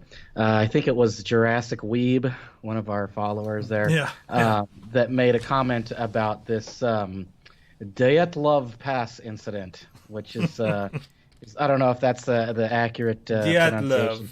Dyatlov, yeah. I did when I was in college. I did a movie where I had to play a Russian cosmonaut, so we'll have a lot of fun saying the names. But this is kind of an interesting incident that happened. There's a lot of speculation around a lot of things that like the Wikipedia says that kind of makes you go, I guess that's a possibility. There are some things that I guess we'll have to address, because that's what we do over here at You Had Me at Bigfoot. we address the weird shit, and then one of us will kind of advocate for or against, and then figure out where it is. So that's kind of the gist of it. Do you want me to explain what it was, or do you want to do that? You know what? Why don't you give us just like a brief little summary of what it is, because all we've said so far is really just a name, and I know there's probably some people out there who may have just never heard of it. And excuse me while I pour myself another drink. I'm drinking a Kentucky Mule, for anybody who's wondering, with delicious ginger beer. And but we haven't had more than a name, and I think some people probably don't even know what it is, and they're probably a little curious. So if you want to give us like a brief summary, we can go from there, V. I think that would be good. So this Dyatlov guy and his crew of merry hikers out here in Russia decided to go through this hiking mission, and you've got Igor, you've got Yuri, you've got Ludmila, Grigory, Alexander. Anyways, these Russian folks, they decide to go on this this hike of sorts, and it's ridiculously cold out there, and they go through this pass, which apparently is called Dyatlov Pass, which is probably named after the guy that led this. It is named after him. It probably wasn't. Yep. It probably wasn't originally called that.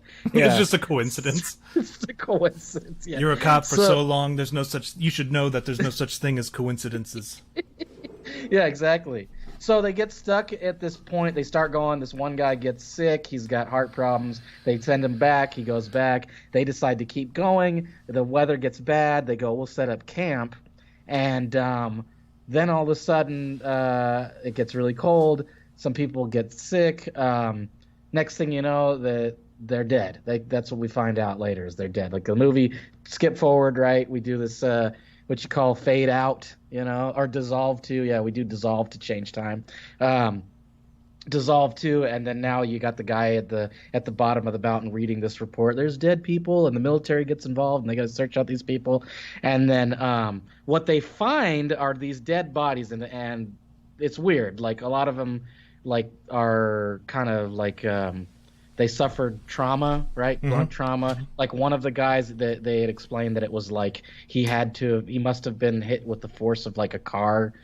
Because it cracked his ribs or some shit. And then There were a couple people with head trauma, and then there were a couple people they were just naked outside of their tent, which is kind of weird. There's some logical explanations surrounding the hypothermia. If they froze to death, there's it was negative 30 degrees Celsius, 22 degrees Fahrenheit, negative 22 degrees Fahrenheit for those of us in the imperial system.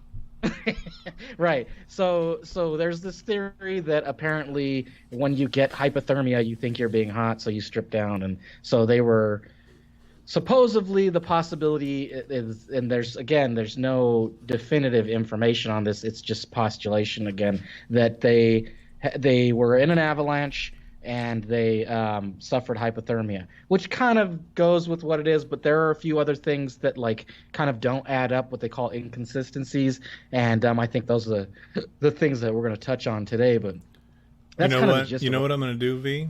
I'm going to go ahead and tell you right now. Let me do one of these. Because I actually looked into that to make sure. What you're thinking of is called paradoxical undressing, okay? Right. And that's when you are... they thought that these people were having psychological issues in which they felt like they were so hot, so they took their clothes off. But what about the guys who undressed the dead bodies and dressed up more? Like, if that was the thing... why would people be dressing up more? Right. First inconsistency right there. So I'm going to shut that one down right there. Okay, deflected. I can't argue that. That's a good deflection because, and I'll agree with you because when I read it, I thought, who in their right mind would, while they're in the middle of snow, go, I'm so hot, I need to take off my clothes? Who in their right mind would do that? You'd go, I may be hot, but it's still going to be cold outside. There's snow out here. I know it's cold. Snow. Yeah, exactly. There's like a logic behind it that you have to kind of go, what, dude? That doesn't make sense. So the theory is that it was an avalanche that took out, and the guy that did the most recent study said that, well, that would kind of go with what the guy getting hit by the force of a car and then the trauma to the head is that an avalanche crushed them. And when they found the tent, it was covered in snow too. So that's the theory, is that it was an avalanche that took out these people. Totally. No, I agree, V.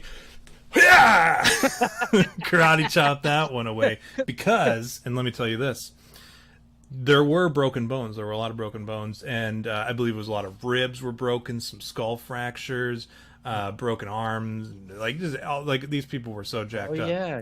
But there were eyes pulled out, and somebody's tongue was pulled out too, which could have been an avalanche probably did that, right? Couldn't that have been birds picking at their bodies? Well, we'll get to that in a moment. But why I'm going to tell you why the avalanche theory is bullshit.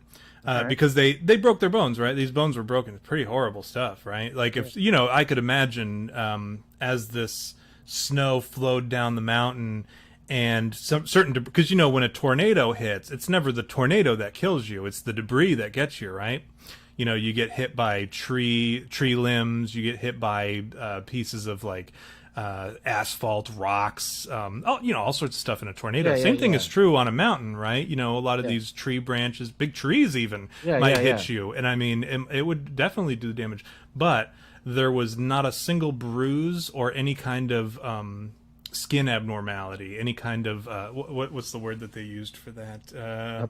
No tissue damage or bruising or anything on these people.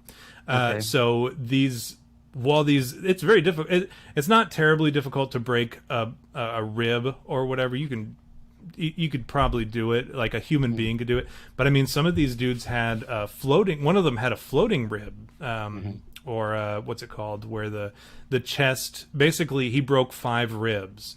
And when you breathe, when you have these floating ribs, you basically breathe out, and then this other one kind of breathes in a weird way, and the bones come out a little bit further because there's nothing to stop them. So this dude had that sort of stuff, and that's very difficult to do. It takes very extremely hard, some serious trauma, right? And they didn't have any bruising, they didn't have any tissue damage or anything like that, and that's something that would have stayed. Because I mean, these dudes were. What happened was, because I don't think you exactly touched on the order of events from once they set up the tent to when they were dead. Did you? Oh yeah, no. I just kind of gave the gist of Okay. their hiking and the avalanche. I'll touch on a little bit of that because Touch these I'll touch all day. I will touch everything, and everyone over the age of 18. I had to, depending on the state. No, now it got weird, right? But but this dude, he had the broken bones, and all these other people that had these broken bones, no tissue damage, nothing, which would have stayed from, they were dead within the night. Like there was overnight they were dead. Whatever happened. Now, what about, okay, and correct me if I'm they were wrong, dead by morning. What about like the cold? Wouldn't that do something for for the wounds? Like you put an ice pack on a bruise, sort of a thing. Like wouldn't the ice and snow do something to prevent that? That's you're thinking of a my hickey. karate chop defect. You're thinking of a hickey.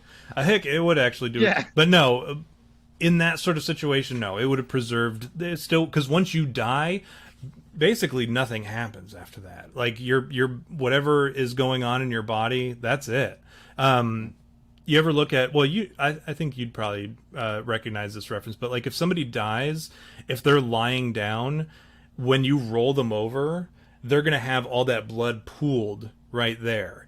So if there's damage, if there's blood stuck in a certain spot, when you die, it's stuck there. Like it's not going anywhere, no matter what the cold does, no matter what you use for the cold. For the people at home, we'll bounce back real quick.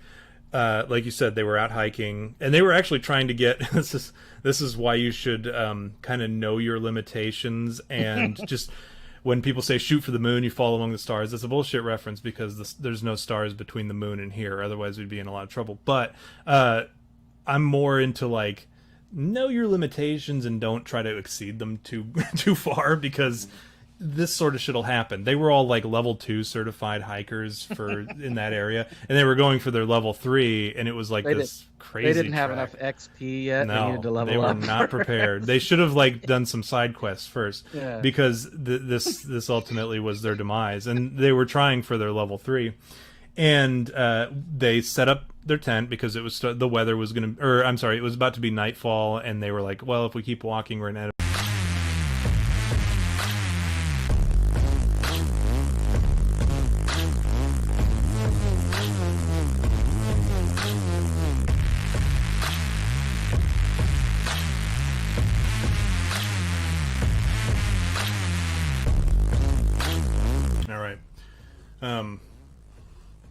My music's still playing. J-Rab's music is still playing. No. So what we were saying, before we were so rudely interrupted by J-Rab, they headed out, parked, they had gotten blown off course, they were in Mansi territory, set up their tent, and they were getting ready to go to bed, or they're getting ready to go to sleep, or they were asleep, or whatever, and then there's like this unknown thing that happened. Nobody knows what happened. There are a lot of theories behind it, but they tore their way out of the tent from inside rather than opening, like, and this is one thing that kind of confuses me a little bit, is they tore their way out from the inside rather than opening the door. So it was like obviously a panicked frenzy to get out of hold on, let me get you set back up here. To get out of their tent, and they took off, and and there was a single file line from the tent into the woods, and they and then they all ended up dead. I can see you now. You can see it now. Yeah. And then they all ended up dead. All right. And so there's all this confusion about like what happened in that time, why there was why the tent was cut from the inside out, why there was a single file line of walking. They weren't even running. It was walking footsteps. Right. Why some of them had these, they were all, pretty much all except for one was ruled hypothermia was their cause of death. A couple of them were naked, except for, I guess they were in their underwear. Mm-hmm. Several of them had these damages to their, like these injuries to their bones. blunt, like extreme trauma to their bones that supposedly couldn't have been done by or couldn't have been inflicted by humans, is what the coroner report said.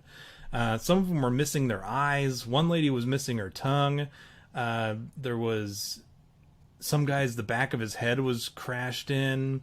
What were some of the other things that were on there? Some of them had like fallen into the snow, or they were like in this 9-foot deep hole in the snow, covered in snow. That's why one of the avalanche things was a theory or whatever, but that one was dismissed. And I think that's what we were getting to ultimately, was there was no sign of an avalanche, because it wasn't they found them, a couple months later, but there was no evidence of an avalanche in that time. And there was no bodily damage done to these people except for the bones. It was all internal damage, as far as their bones being broken. And if you read the medical reports, I mean, the dude, whoever did the medical reports, was just very he didn't at all indicate that there was anything suspicious about anything. He just wrote the facts. I mean, he was. Are we gonna talk about the theory that it could have been a Yeti? Yeah, I mean, we have to. So that's the thing about this story, is it's everything. It covers cryptids, it covers aliens, it covers the paranormal, it covers conspiracies, it covers all of it. So we got to cover all of them. Did you want to talk about the Yeti? Because I think, have I successfully deflected your avalanche, or do you need more convincing? No, because I can do more convincing. I was kind of on the fence about it to begin with, and when we first talked about it, I was like, so what, this is an avalanche? We're talking about a story about people getting trapped in an avalanche. And I always laugh because you remember that movie Alive back in the day with Ethan Hawke, where it's about the Brazilian football player, soccer football players that get trapped in the mountains and they eat each other. I kind of related it to that, and I was like, well, it's just another story of some people getting trapped out in the snow and then they died, and big deal. But then kind of going through all this information here, at least on the Wikipedia, there are some inconsistencies that made me go, I don't know about that. That doesn't sound right. And I like how they call it the sensationalist Yeti hypothesis. Right? And so there are a lot of people that go, well, this is weird and this is weird. And then you have the guy, it says the author Benjamin Radford suggests that an avalanche is more plausible. Well, sure. But then they're like, it's weird, man. Like they said, oh, there was these indigenous tribes that came over and removed the eyes and removed the tongue or whatever. But that didn't add up either. So that kind of begs the question, well, why the fuck were the eyes and the tongue removed? And everybody knows that that's only in the movies that you see ravens going for the eyes. It's always skin first, flesh first, right? They're going to eat the soft tissue, I guess you could call it, first. Why would you go for an eye? That doesn't seem very appetizing if you're a bird, I'm assuming. Not a whole lot of meat in the eye. Yeah, not a lot of meat. Yeah, exactly. So I don't know. I'm on the fence about the avalanche, and like you said, from what I've read here, there wasn't evidence of an avalanche, and so I don't know. I think you deflected. I'm over here going, I've got my arms crossed, going, well, I don't know. I'm still I don't know what it could be. To be honest, avalanche is not entirely ruled out, but I am going, what the hell? What is going on here? So, this Manzi tribe shit, that didn't add up, Yeah, the Manzi tribe I pretty much dismissed anyways, because that was the first theory, and that was rooted in extreme prejudicial attitude towards the Manzi tribe. It just people are like, oh, well, it was clearly the natives, There were those savages. Savages, right? And that was what they did back in because this is back in 1959, I believe, is when it happened.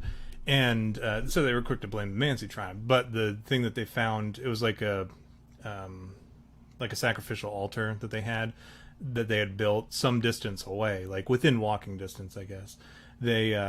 It was more for a moose. They killed a moose there, and then they took being a native tribe, they took all of the meat and everything, and they left the antlers there at the top of it. So people ended up finding out that, oh, well, the Mansis probably didn't do it. They've never sacrificed, part of their culture has never been to sacrifice humans. So they kind of dismissed that as just,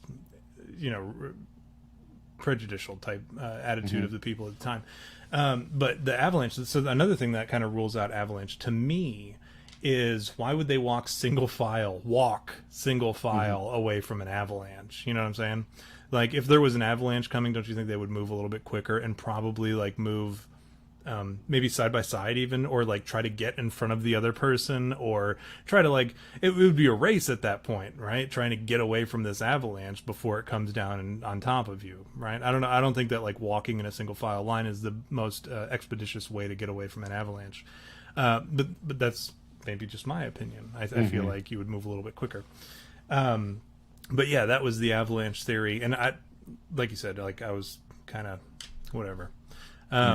I disagree. I just don't think that it was an avalanche. And I think that anybody who thinks it's an avalanche, I think that it's just an easy out. Because if I were to, any situation, you know, the Occam's razor, I'm like the opposite of the Occam's razor. You know, like whatever's the most outlandish reason for something, that's probably what happened. Because nobody wants to believe that, and it's harder to prove. So it's probably true, because like if you go the Occam's razor route, that's an easy out.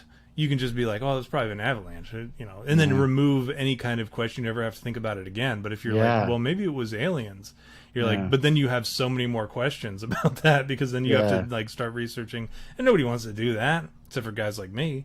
You know, I want to read about aliens killing the Dyatlov past people. And when you think about it like that, there was probably some guy in the investigation that was like, he was like, can we just call this an avalanche? And everybody's like, yeah, well, there's really no explaining it. And the guy goes, yeah, let's just say it was an avalanche. Right. So I am inclined to agree with you that there is some weird things involved in this. So I can't really say beyond speculation what I think happened. I don't get them taking off their clothes. That's weird to me. Why would you do that, dude? I don't get that. I'll play the devil's advocate on this one and just say that they were probably sleeping. Whatever it was, even if it was something perfectly natural, if you were sleeping, I mean, how do you sleep when you're camping or when you're out in the cold? You're supposed to like sleep in the sleeping bag, almost like you can sleep naked or sleep in your underwear, and just you sleep on top of your clothes, because then when you wake up in the morning, they're warm. But if you wear them all night, then you lose that layer of protection that they provide, because then you wake up. I didn't know that. Yeah. I never heard that. Oh, okay. Well, you wake up and your body's accustomed to that. So once you come out of the sleeping bag, you get colder. So you're supposed to sleep either naked or in your underwear on top of your clothes, so that they retain that heat. I would logically, I wouldn't even sleep like unclothed, to be honest. Any time I've ever been camping, which is not very many times, if you, with the exception of like military field training, like even then, like we have PTs that we sleep in that are like pretty thick, you know what I mean? Like I've never slept naked when I'm out in the middle of a fucking mountain that's like snowing like crazy. It just doesn't seem smart. Well, they had a stove in their tent. Oh, yeah. It was that's created. Right. Yeah. And so, I mean, it was probably a little warm, or at least warm enough for them. And they were able to sleep that way. And I think there were some of the people were still awake. And that was one of the interesting things. Was one of the guys, there's a camera that was found, and they developed the film that was in the camera, and they got some very strange pictures. The dude was out of his tent taking pictures of lights in the sky that he thought were kind of strange. And so that's where the alien theory comes in. Do you have anything on the alien theory? No, I only know that was something that you told me that I said, okay, I'm interested to know how you arrived at that conclusion. So, because all I know is what I read off the Wikipedia, and like when I saw Yeti thing, I was like, Yeti, huh? And that's what I assumed we were talking about. Was like, oh, I guess we're talking about a Yeti today, which, you know, is the snow Bigfoot. Right. That's that's definitely a generalized term, or a generalized description of the Yeti. That's the snow Bigfoot, and that's what people refer to it as, the abominable snowman and all that. No, yeah, that's one. There's an interesting picture, and maybe like in the next extended period where you're talking, I'll look up the picture. But there's a picture where they took it and they thought it was when they developed the film, it looks like a Yeti, like in the picture. And I should have thought to save that and shared it. I did not, though. But it was part of that documentary. Okay, and here's my deflect, right? My karate deflect. Didn't they say that they didn't see any animal tracks? Like they discounted animal stuff because there were no other animal tracks other than just the humans, right? Yeah, that was one of the reasons why they dismissed a number of things. Actually, I'm pulling up that picture of the and I feel like I can Yeti assume here. that like a Bigfoot or a Yeti wouldn't have like the foresight or at least intelligence to go back and like cover his tracks. Right. Although I don't know. I don't know the nature of a Bigfoot. We'll have to get Matt Squatch on here to find out. Do they cover their own tracks? Is that why we haven't been able to find? Although in that picture of him, he's holding a Bigfoot looking fossil. Yeah, they'd be terrible at it. So here's the picture, by the way, while I've got you. This is a picture that they took, and apparently this footage has not been debunked, or this image has not been debunked. The guy who had the camera that they recovered took this picture while they were out on this expedition, and it obviously has never been explained because the people who survived, or there were no survivors.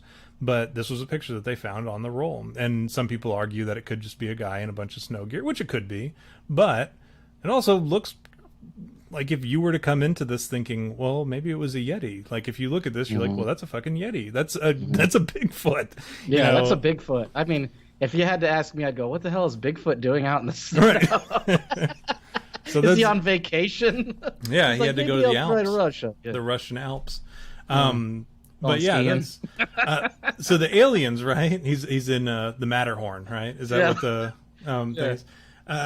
The aliens thing, that's another theory that's very popular, because this guy was out and he was taking pictures of whatever. He was taking pictures of lights in the sky, apparently, because I guess they were able to take the film, and they, naturally they'd be like, okay, well, this picture was taken at the beginning. They're all standing here and they're smiling and saying cheese in front of the right. And they found all these pictures there, right? That's how they were able to determine. They took the film and they developed the film. Camera. Yeah, they developed the right.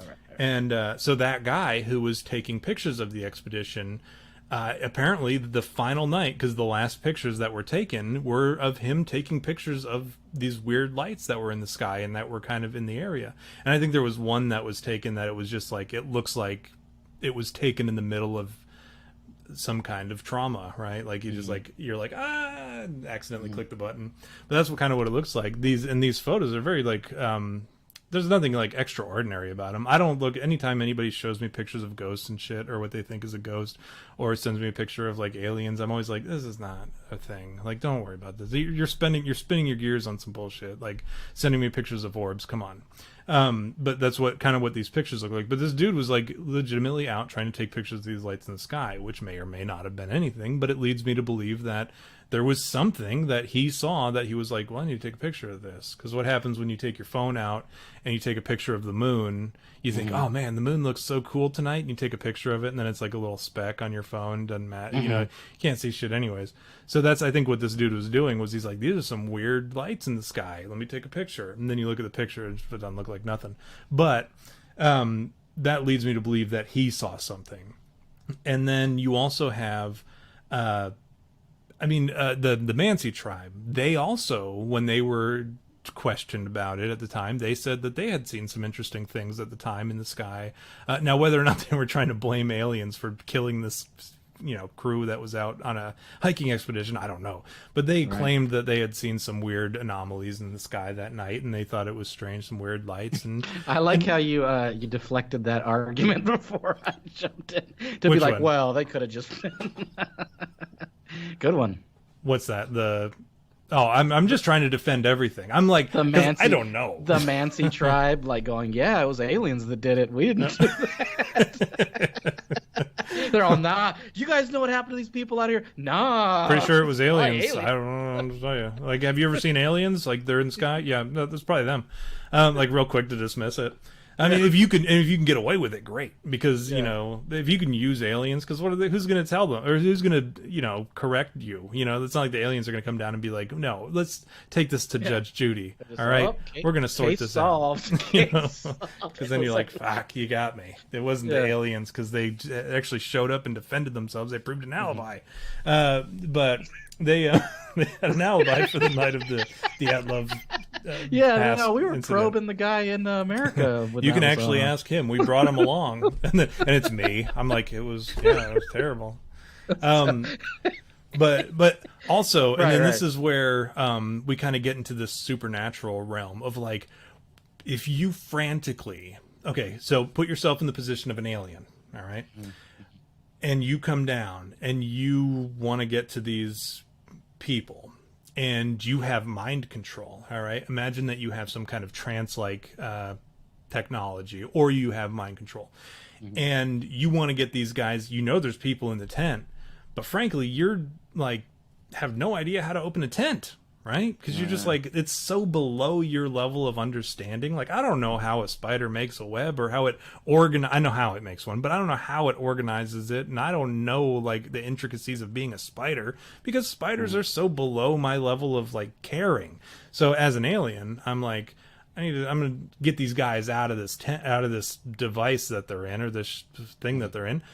I don't know how to do that, but they have a knife, and this material is garbage. They can cut through it. Let's get them out, and then I'm gonna have them single file line walk out this way. I'm going to lure them this way. Like, if you have that ability, that's kind of what it looks like. And I think of aliens as having this, you know, for like extremely advanced technology and ability and understanding, and who knows what they're capable of doing. I assume that like if an alien wanted to control human thought, they could. And that would be the easiest way, because and that would explain why it was like slashed open from the inside, and then they walked single file out of this tent, and then they went off and they did all this weird shit, and then they died. And imagine you have like, what kind of technology what kind of like physical type of thing in the world can damage your bones without damaging your skin? I don't know of any, other than not drinking milk or whatever. But like, what, you know, what kind of like physical trauma could you inflict on somebody without leaving any kind of damage to the tissue, but like tearing up the insides, like internal bleeding and broken bones and stuff, without leaving any kind of external marks? That's weird, right? And I would think that somebody who can travel intergalactically or interdimensionally, I would think that they would have that technology. I would assume they would, and that would make the most sense to me. So I mean, that's where you kind of get into it's easier to be like, it was an avalanche, case closed, we're done, let's go home, and bang my wife. Or you could be like, maybe there's something more to it. And then you start looking into this other stuff and you're like, I don't know, because what if, you know, and then you kind of get off on that tangent. I think that's going into it. The first documentary I watched on this, I was ready to believe that it was totally natural and it was nothing special. Because I've been in the cold. I have been in certain situations where I was starting to kind of feel like, not necessarily hallucinating, but I could feel like my mind, my sanity was starting to slip. I've been in those situations and I know what it's like. So I was ready to believe that it was a natural occurrence. But then the more I started to like, delve into the additional stuff, like the medical examiner reports, the eyewitness testimony from like the Mansi tribe, some of the other discussions there, some of the film, because all you read about on Wikipedia is like, well, here's what we know, you know, and here's like the thing that will get you on your way the quickest. And that's really what Wikipedia is. It's like, you want to know about this thing, I'm going to give you what you need to know to be on your way again. And that's kind of how they treat all their things. And which is fine. I mean, that's what they're there for. They're an encyclopedia. So they're there for you to have like some kind of actual legit grounded scientific explanation based on what we know as humans. But once you start digging into the other stuff that they don't want to necessarily talk about because it makes it more complicated, that's when it makes it much more difficult to believe that it was a natural occurrence. But I think aliens, and I'm not usually quick to blame aliens. Like I feel like I've made that very clear. I don't like to blame aliens for a lot of things. I'm more like, well, that was probably demonic, or that was probably a paranormal, like a ghost or something. Like, I don't like to blame aliens because I frankly don't think that they have any interest in us as humans beyond like the occasional guinea pig, or, you know, I'm sure they're here and there and they'd come and go as they please. But I don't think that like the major things that we hear about or that we don't know about or that we know about or whatever, I don't think that they have anything to do with that. I think they're probably better at covering their tracks than anyone else, or than any of the other things that we talk about. I mean, the other shit that we talk about is normally like ethereal or physical and stupid, Right. like Bigfoot Yeah, and, yeah, that, yeah. and Wendigo. And but like aliens, I think they're like way too far advanced to really give a shit about us. So I don't like to blame them as much as I probably should. You know, Tom, friend of the aliens. yeah. I don't like to blame them. I hate to blame the aliens for this one, but I'm gonna. I think that this is a clear cut case of an alien, and this is what I'm going to categorize it as. I'm going to put it under the aliens. No, I don't know. I don't know what I'm going to categorize it on YouTube, but I do think that it's aliens. I think for a change. You know what I think? Here's what I think, and like this is going to be the one time that I'll like advocate the possibility of something strange. Uh-oh. I think that if it wasn't an avalanche, right, and that's we kind of have to lean away from the avalanche because it's less. There's less information proving that that's what it is, and so if it wasn't an avalanche, then this is my assumption. There we go. Everybody get a pen and paper because V's about to do he's about to revert from his role of there's no paranormal. Yeah, dude. this is the one time. This is the one time. This is what I think. I think it was a Yeti that could breathe like frost breath. Like it blew like freezing cold at these things and then punched them, right? And like that's my like logic. Like I immediately go to like fantasy D&D. Like he had like +10 strength. Is this the guy? Is this the guy that assaulted you, V? He had like max frost breath skill. So no, but like in all seriousness, it makes more sense to me that it was some sort of animal that like fucked with him. The only things that I don't get that still don't add up to me in spite of your like argument is why some of them were naked and then why they like got out of the tent by using a knife. Like and like V, the guys were naked because the people who survived were cold and they took their clothes. Like, or maybe they were just having an orgy. Maybe they were just banging in the tent. Maybe that could be. I'm not gonna. I would never deny the possibility of an orgy. You know what I'm saying? Like if somebody told me some kind of historical event happened, I'd be like, was there an orgy involved? You know, But that's like, the first. That's my first question. Like okay, like logically, right? I always go to logic. Logically, why would you need to escape out of the tent using a knife when you could just zip up the zipper, right? Well, did they have zippers back then? It's so easy to just go reap and like let's think about the type of tents and like really like it's not like there was a padlock on the door or anything, right? Like what I what too the hell? was curious about that.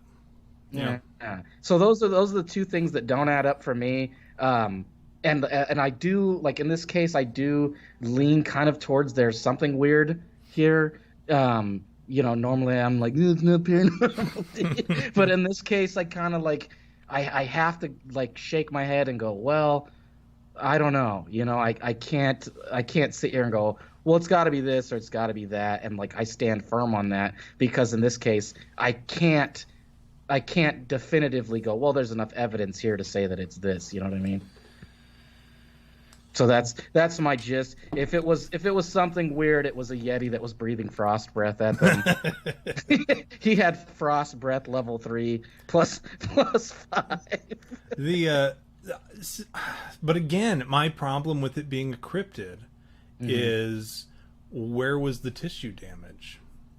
It's like I'm not above believing that there's a Yeti with +5 frostbite or frost breath. I'm not above that. I'm really not.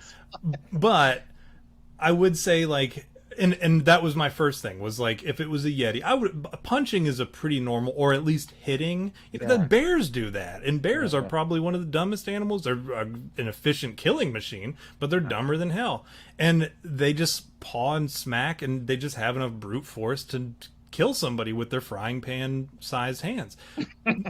A Yeti or a Bigfoot or whatever hitting you, yes, that would break bones, but it would leave tissue damage. So, but that's my only reason why I'm like, as much as I would love to believe that it was, and I would have no difficulty believing in it being a cryptid if it had left some kind of tissue damage. That's the only reason that pushes me. And by the way, while we're here, I have this shot. It's my last shot of my habanero, my mango habanero whiskey. I'm going to drink it because you have officially said that this one's not fucking this one might be fucking paranormal, dude. Yeah, So I'm gonna do that. Yeah, there you go. Actually, a little off topic here. Did you notice that we're at 485 subscribers now? I did. We're so close to you taking that chupacabra shot. They can't see you. You have it on me, I think. Yeah, you got to remember, I've been so drinking. Close. Remember, guys, our friends and fans out there, we just need 15 more subscribers, and Tom's going to take a shot of the El Chupacabra hot sauce, which, you know, most of us are looking for. I know Mike and Jay Coop out there are pretty excited about that. So yeah, no doubt.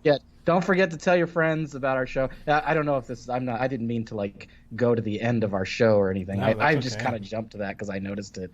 But do we have more?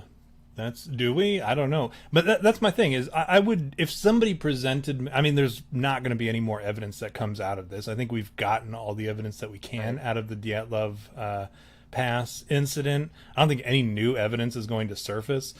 There was something that said that perhaps it was, because this is like during the Cold War, right?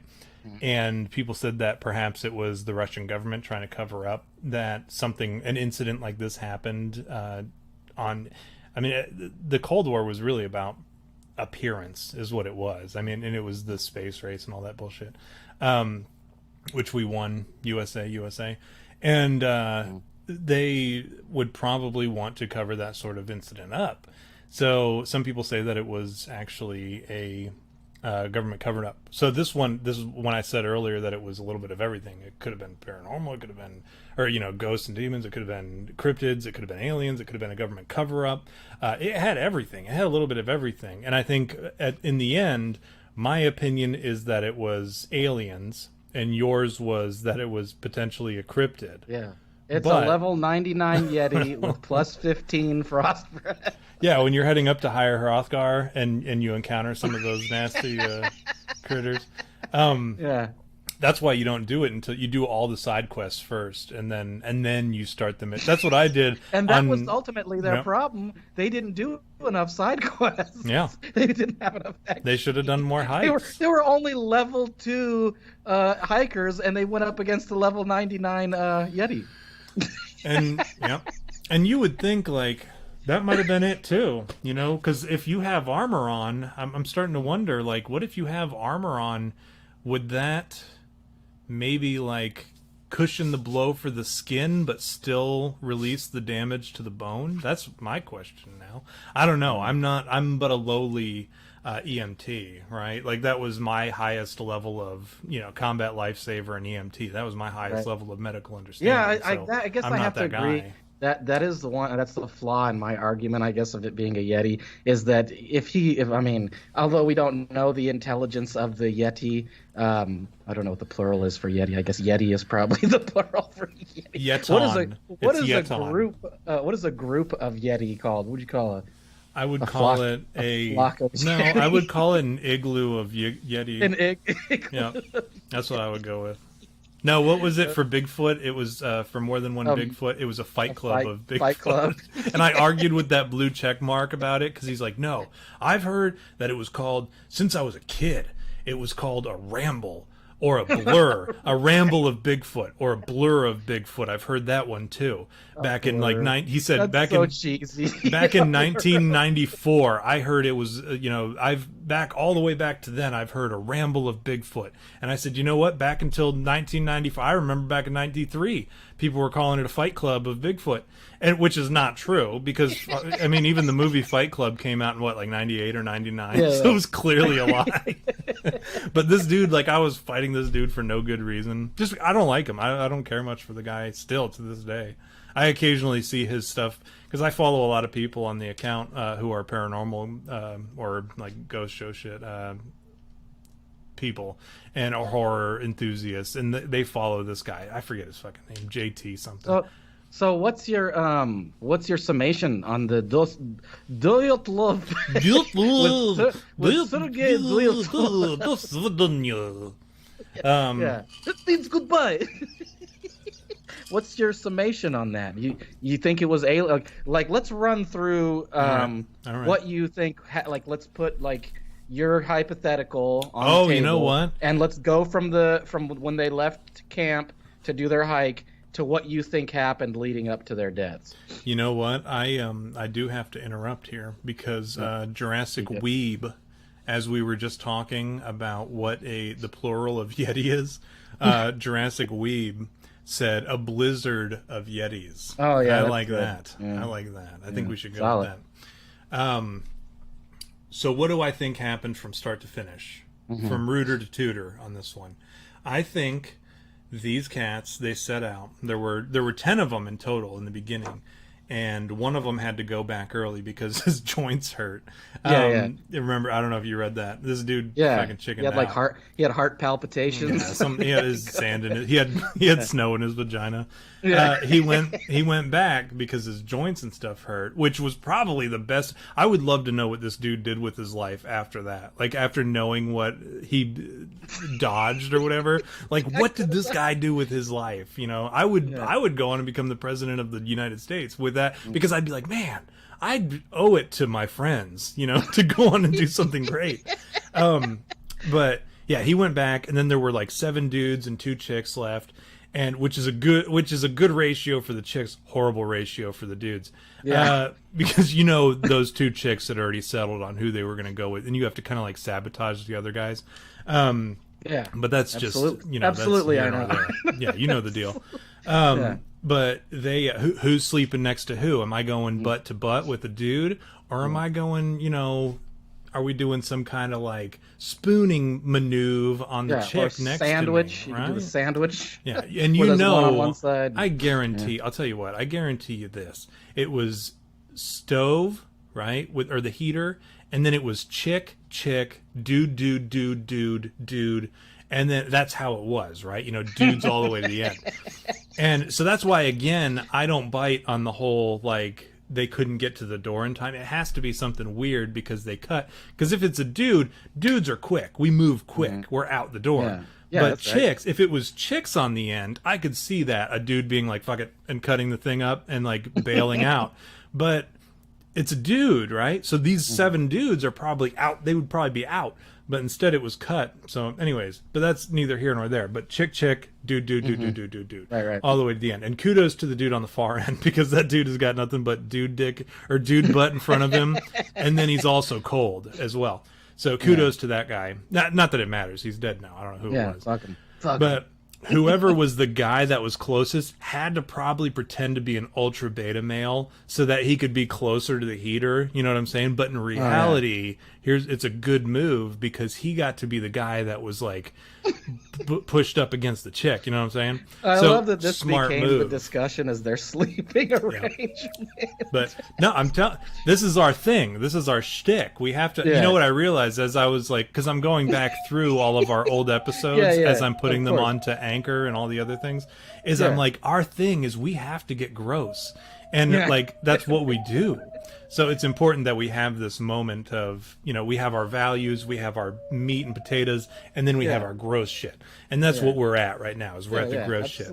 So this dude, while the other guys probably were like, what a fucking fag, because he has to sleep right next to the heater. Yeah. But you gotta, like, looking back, hindsight being what it is, we can be like, that dude, he knew what he was doing. Like, he may have been looked at as like the lightest boy in the bunch, but he got to like brush his dick up against this chick's butt the whole night. Which is awesome. Good for him.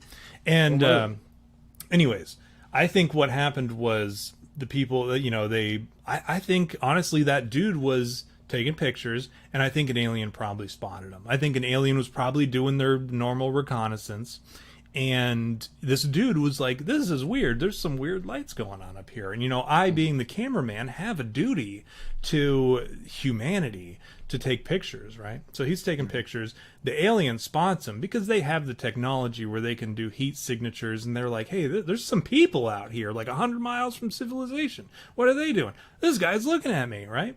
And he's like, let me go check this out. Zips in, he and his buddies, this alien and his buddies, they come down, and I don't know what aliens do. I'm not going to pretend I know what they do, because I know that they're thinking, again, I'm, me being the theological guy that I am, there are certain things about the spiritual realm that I'll just never understand, because I'm designed by God to have certain limitations, because he's like, he doesn't need to know about all this stuff.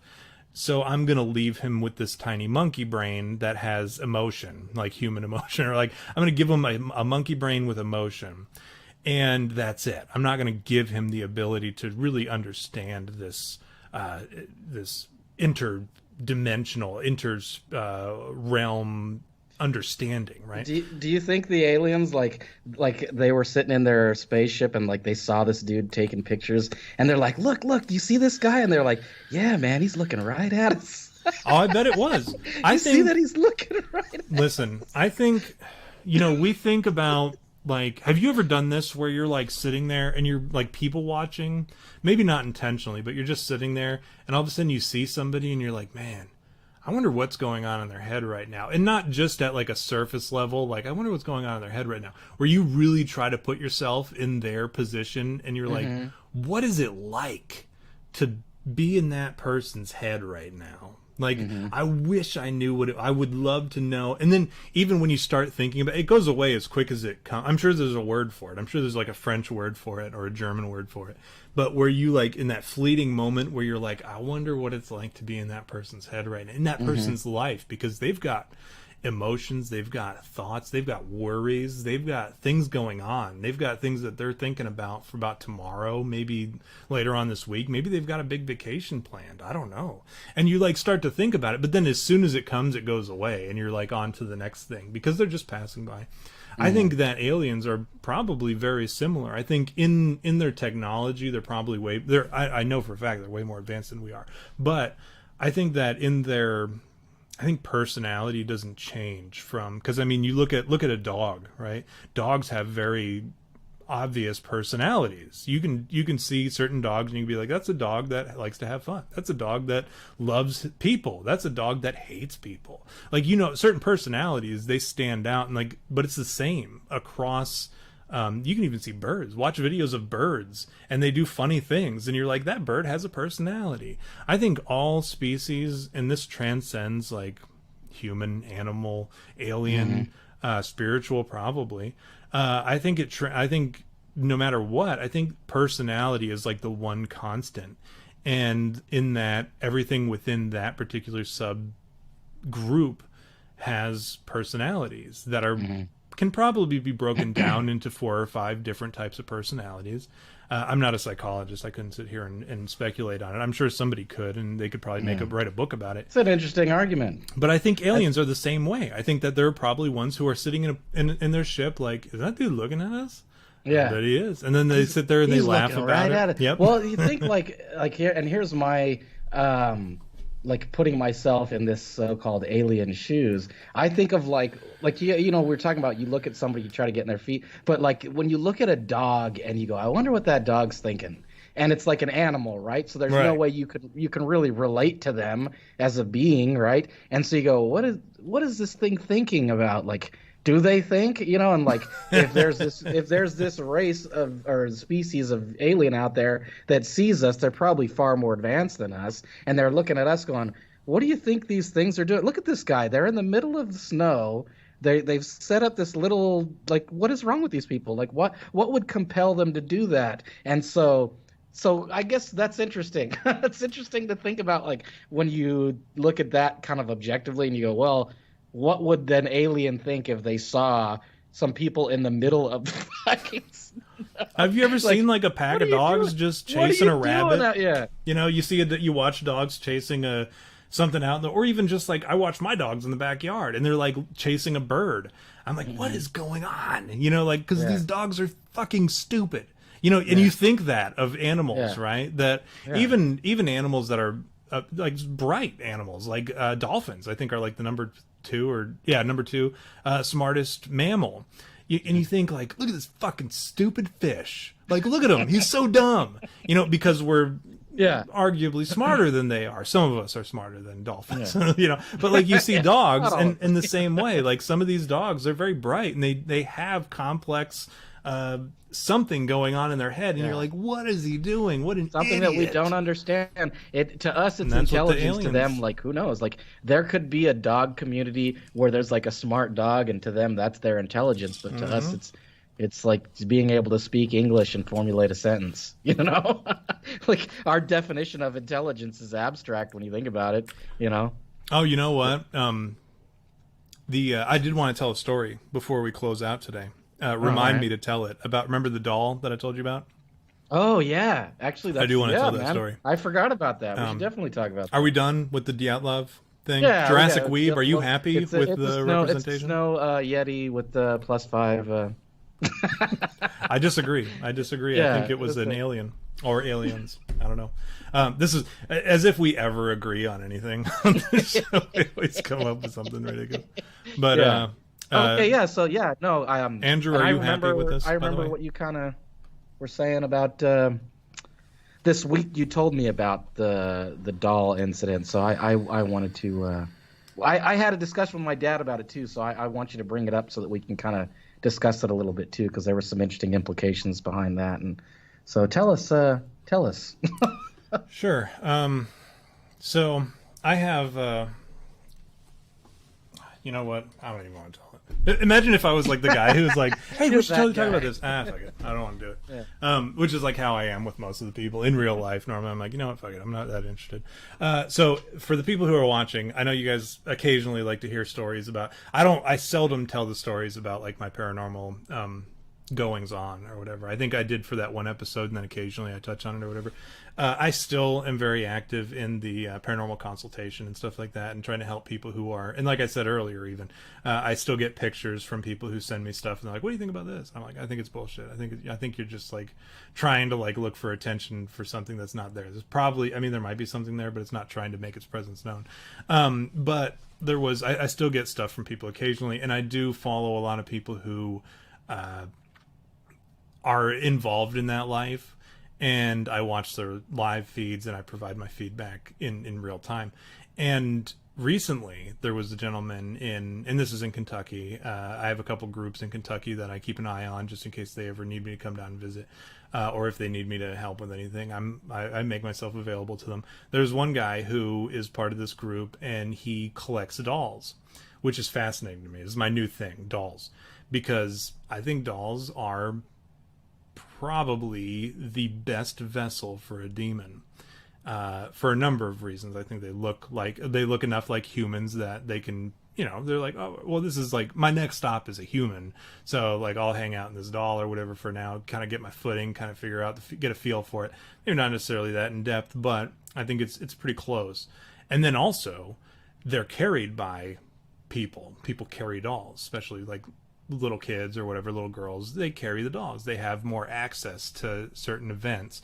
I think a demon would like that. I think that would be an interesting, or like a good foot in the door for a demon. So dolls are my new thing. And this dude, he collects dolls. So I'm watching his live stream, and he recently got this doll. I think he had like 6 or 7 of them that he still had. He has like a whole room dedicated to these dolls and like his ghost shit.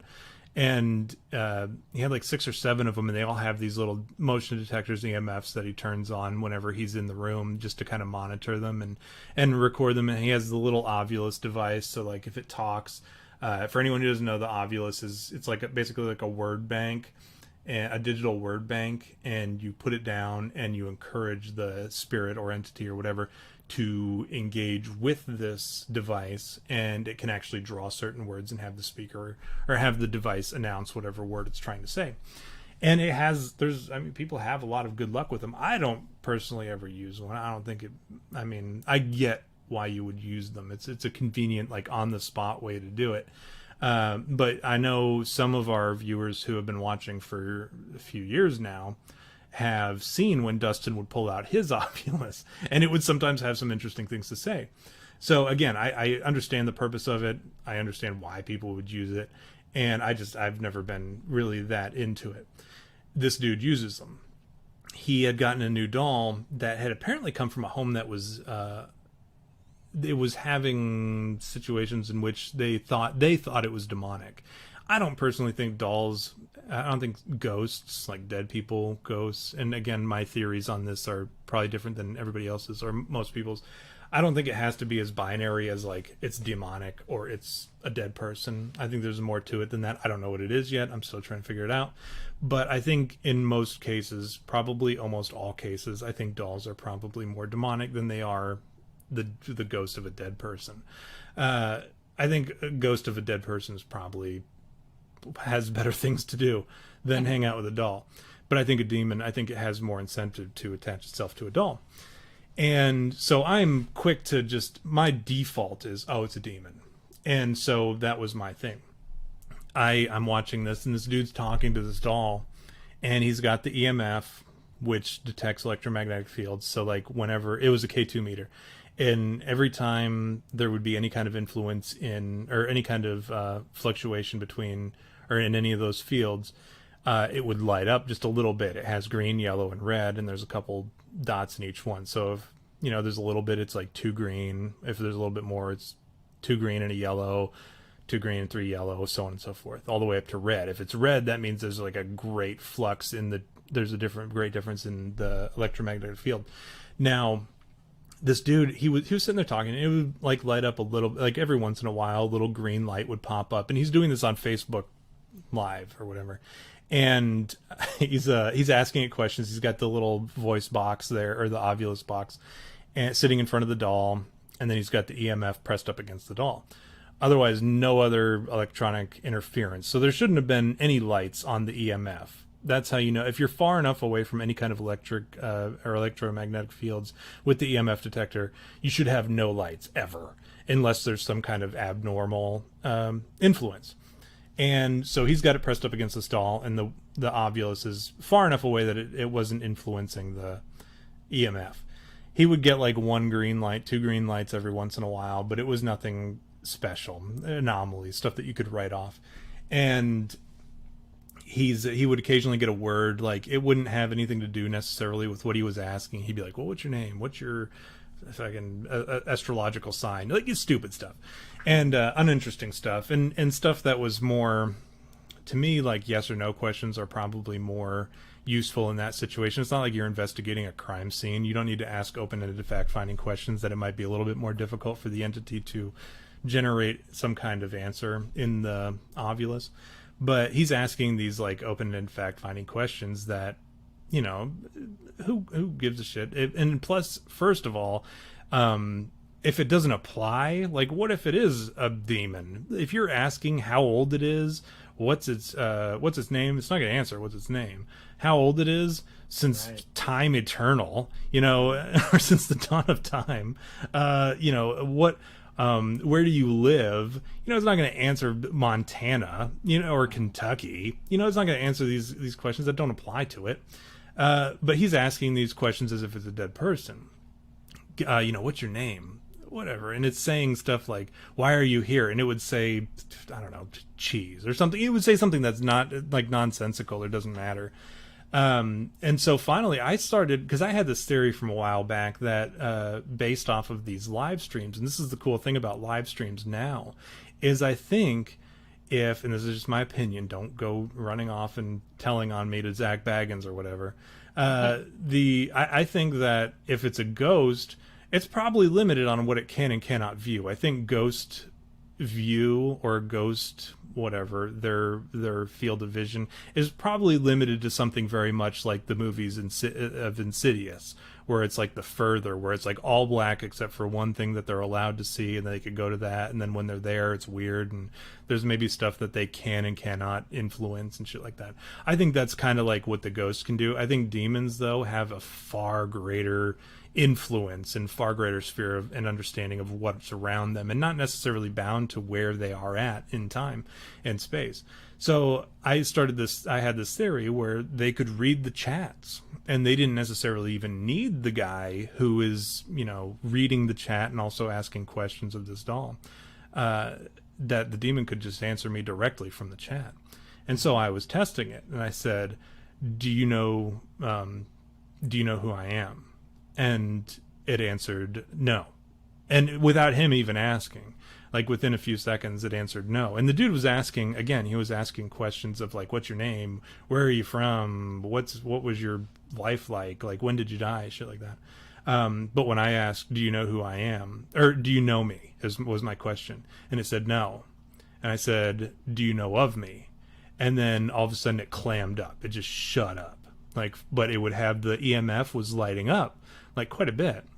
It would get up to the yellows and occasionally the red. Like it was trying to, it was there, but it didn't want to do anything, or it was like holding it in. It was holding, I called it the silent suppressed rage.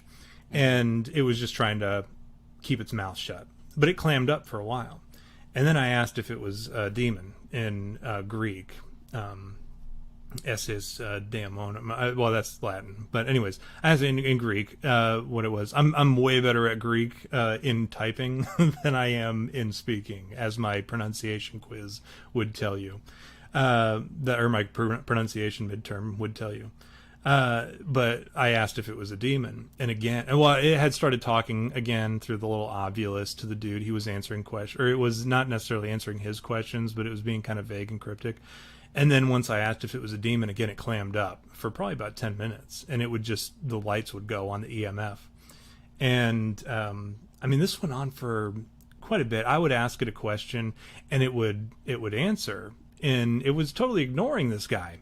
So, here's a fun thing for you guys to do. If you're ever watching a live stream of somebody who's doing a ghost investigation or is investigating some kind of like cursed object or something, just talk to it. Talk to the demon. Just totally bypass the guy who's watching and test my theory, because I think you'll find that if it's demonic, it can answer you directly. It doesn't need the guy. That's just a middleman. You can carry on a conversation with him.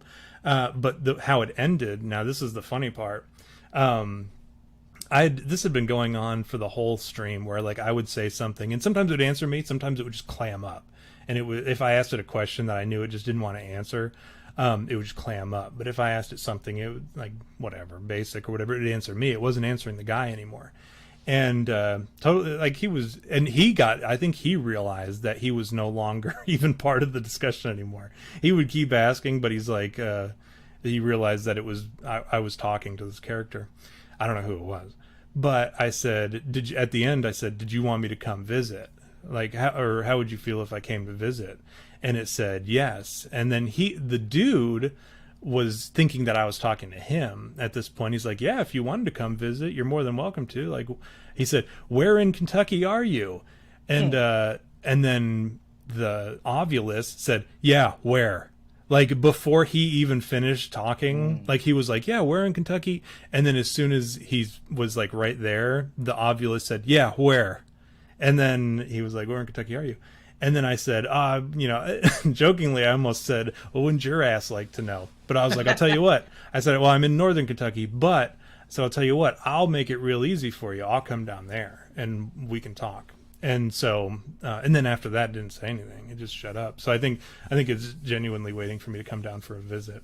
But that's a fun thing that I recommend doing. Like, if you follow groups on Facebook or on, I don't know, Periscope or whatever, YouTube even, if you see somebody trying to, like, open a Dybbuk box or talking to a cursed object, and they insinuate that perhaps it was demonic, or maybe you just want to test it, give it a try. Just try to talk to it. And just bypass the dude who's running the stream and pay attention to what the entity is saying and see what you can get out of it. Because I truly believe, I think ghosts are limited, but I think the demonic entities are more able to respond directly to your chat. They will monitor the chat for something that they want to talk about.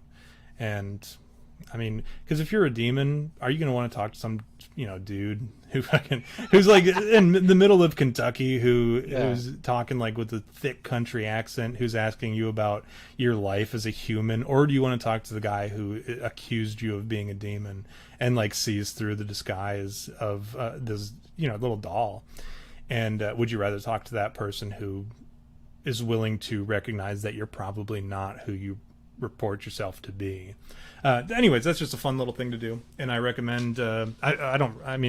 if If you don't want to get involved in that life, don't do it. But if you're interested in that sort of thing, test that theory. If you're interested in something new and exciting to do in the field of the occult and paranormal investigations. But V, did you have anything else that you wanted to add? No, I had mentioned that to my dad the other day. We were talking about how you had done that, and I said, it's funny. I said, I'm not one to believe in anything. I'm not like a believer of sorts. I like evidence of things. I go, but in this case, I go, my default would be, well, it's a demon, and like it's funny because when you told it to me, when you told me what you had just told everybody, I laughed and was like, well, yeah, that's probably a demon.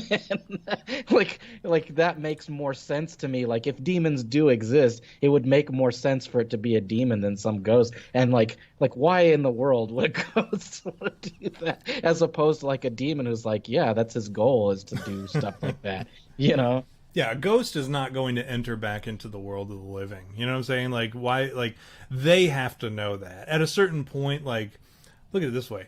If you lose your leg in a tragic car accident, you're not going to be running marathons. Like you understand that like that limitation for most people. I mean, I'm sure I know there are a couple people who like lose their leg and they become these like heroic stories, like Chicken Soup for the Teenage Soul type stories or whatever, where they get like a prosthetic and then they end up running marathons and shit. But for the most part, if somebody loses their leg or becomes paralyzed, they know what their limitations are from that point on. I think that somebody who dies, I think that they know. I think that they know that there's nothing that they can do, that they're going to be able to re-enter the land of the living. They're not going to re-enter the physical workforce or the physical force or whatever. So I think for them to hang out with a doll, like... Who gives a like, why would you do that? Like, what sense does that even make? It's not like you're going to ever be able to, like, come across... When is the last time you heard of, like, a dead person inhabiting the soul of the living? Like, you never hear about that. You hear about demons doing it, though. So why would somebody hang out with a doll and just kind of, like, float around and not do nothing? Just float around as this doll, like, oh, this is fucking cool. I'm not doing nothing. I can talk to people if they know that I'm here, which most people don't care. They just put me on a shelf in the garage or whatever, and then I'm, or in a box, or put me out in the yard and somebody buys me for 25 cents. Like, what kind of life is that? Like, what ghost would do that? But like you said, a demon, I mean, it gets them closer to their end goal of like, I need to get close enough to somebody who I can inhabit and go on to my next, that's their next stage of existence. Whereas a ghost, this is not like, they gotta know, but that's just my opinion, man. Yeah. I mean, that's what I think. That's my default, and it makes more sense to me just logically. Like they're waiting around to fuck with us, or to like oppress, like that's their goal. And so, and then like I was telling my dad, I said, like logically, like Tom's chosen profession and area of studies right now, I go, he probably poses the most threat to these guys, at least in the long term. I think I told you this too. In the long term, if they see you as a threat and like they go, oh well, this guy just kind of appeared and now I have the possibility to like interfere with his life. I'm sure that's like a thing that they go, we don't need no more of these guys. So let's go F with him. So again, that's my logic. Yeah, no, I agree. And we had talked about it briefly about how like, yeah, I'm probably like a nuisance to them. So the quicker they can nip me in the bud, the better. Like, yeah, exactly. So I get it. I get why they would want to do that, but at the same time, I'm not like at all concerned. Maybe I should be, right? I don't know. I don't think so. Anyways, anything else you got to add, V? Anything else you want to plug for this week until we see everyone next week? No, be sure to follow us on Twitter and wherever else we have social media, and don't forget to tell your friends so that we can get that 500 subscribers that Tom can drink the Chupacabra. Yeah, that's it. That's all I got. I don't think they're gonna do it. And I'm okay with that. That's why I'm like so cocky about it, because the last thing I want to do is drink Chupacabra hot sauce. But I don't think it's gonna happen. I think we got a little ways to go before I have to even consider. We lose more followers than we gain somehow. Like every time we bump up 5 or 6, we drop down like 8. So like we've been up and down over the last couple. Like a lot of people have been pushing it, but like all the people that all of a sudden start following and subscribing watch an episode and they're like, nope, I'm out. Like, I'm done. I'm not going to subscribe to this channel. So I don't know. I think if you guys really wanted it to happen, it could probably happen. But right now, I'm not seeing it. I watch the analytics. Believe me. Every time I'm washing a dish and I got to wash a shot glass, or every time I come down here and I see the chupacabra staring at me over my shoulder, you know, I think about it. And every time I'm on uploading some shit to YouTube or editing stuff on YouTube, I see it and I think about it. But every time I look at the analytics and I'm like, no, they're not going to do it. But we'll see. We will see. We'll see you guys all next week. Until then, V, you got anything? You got anything to? Until then, No, and then you got to fill it in. You fill in the blank. You can suck it. I like that. Yeah. See you guys later.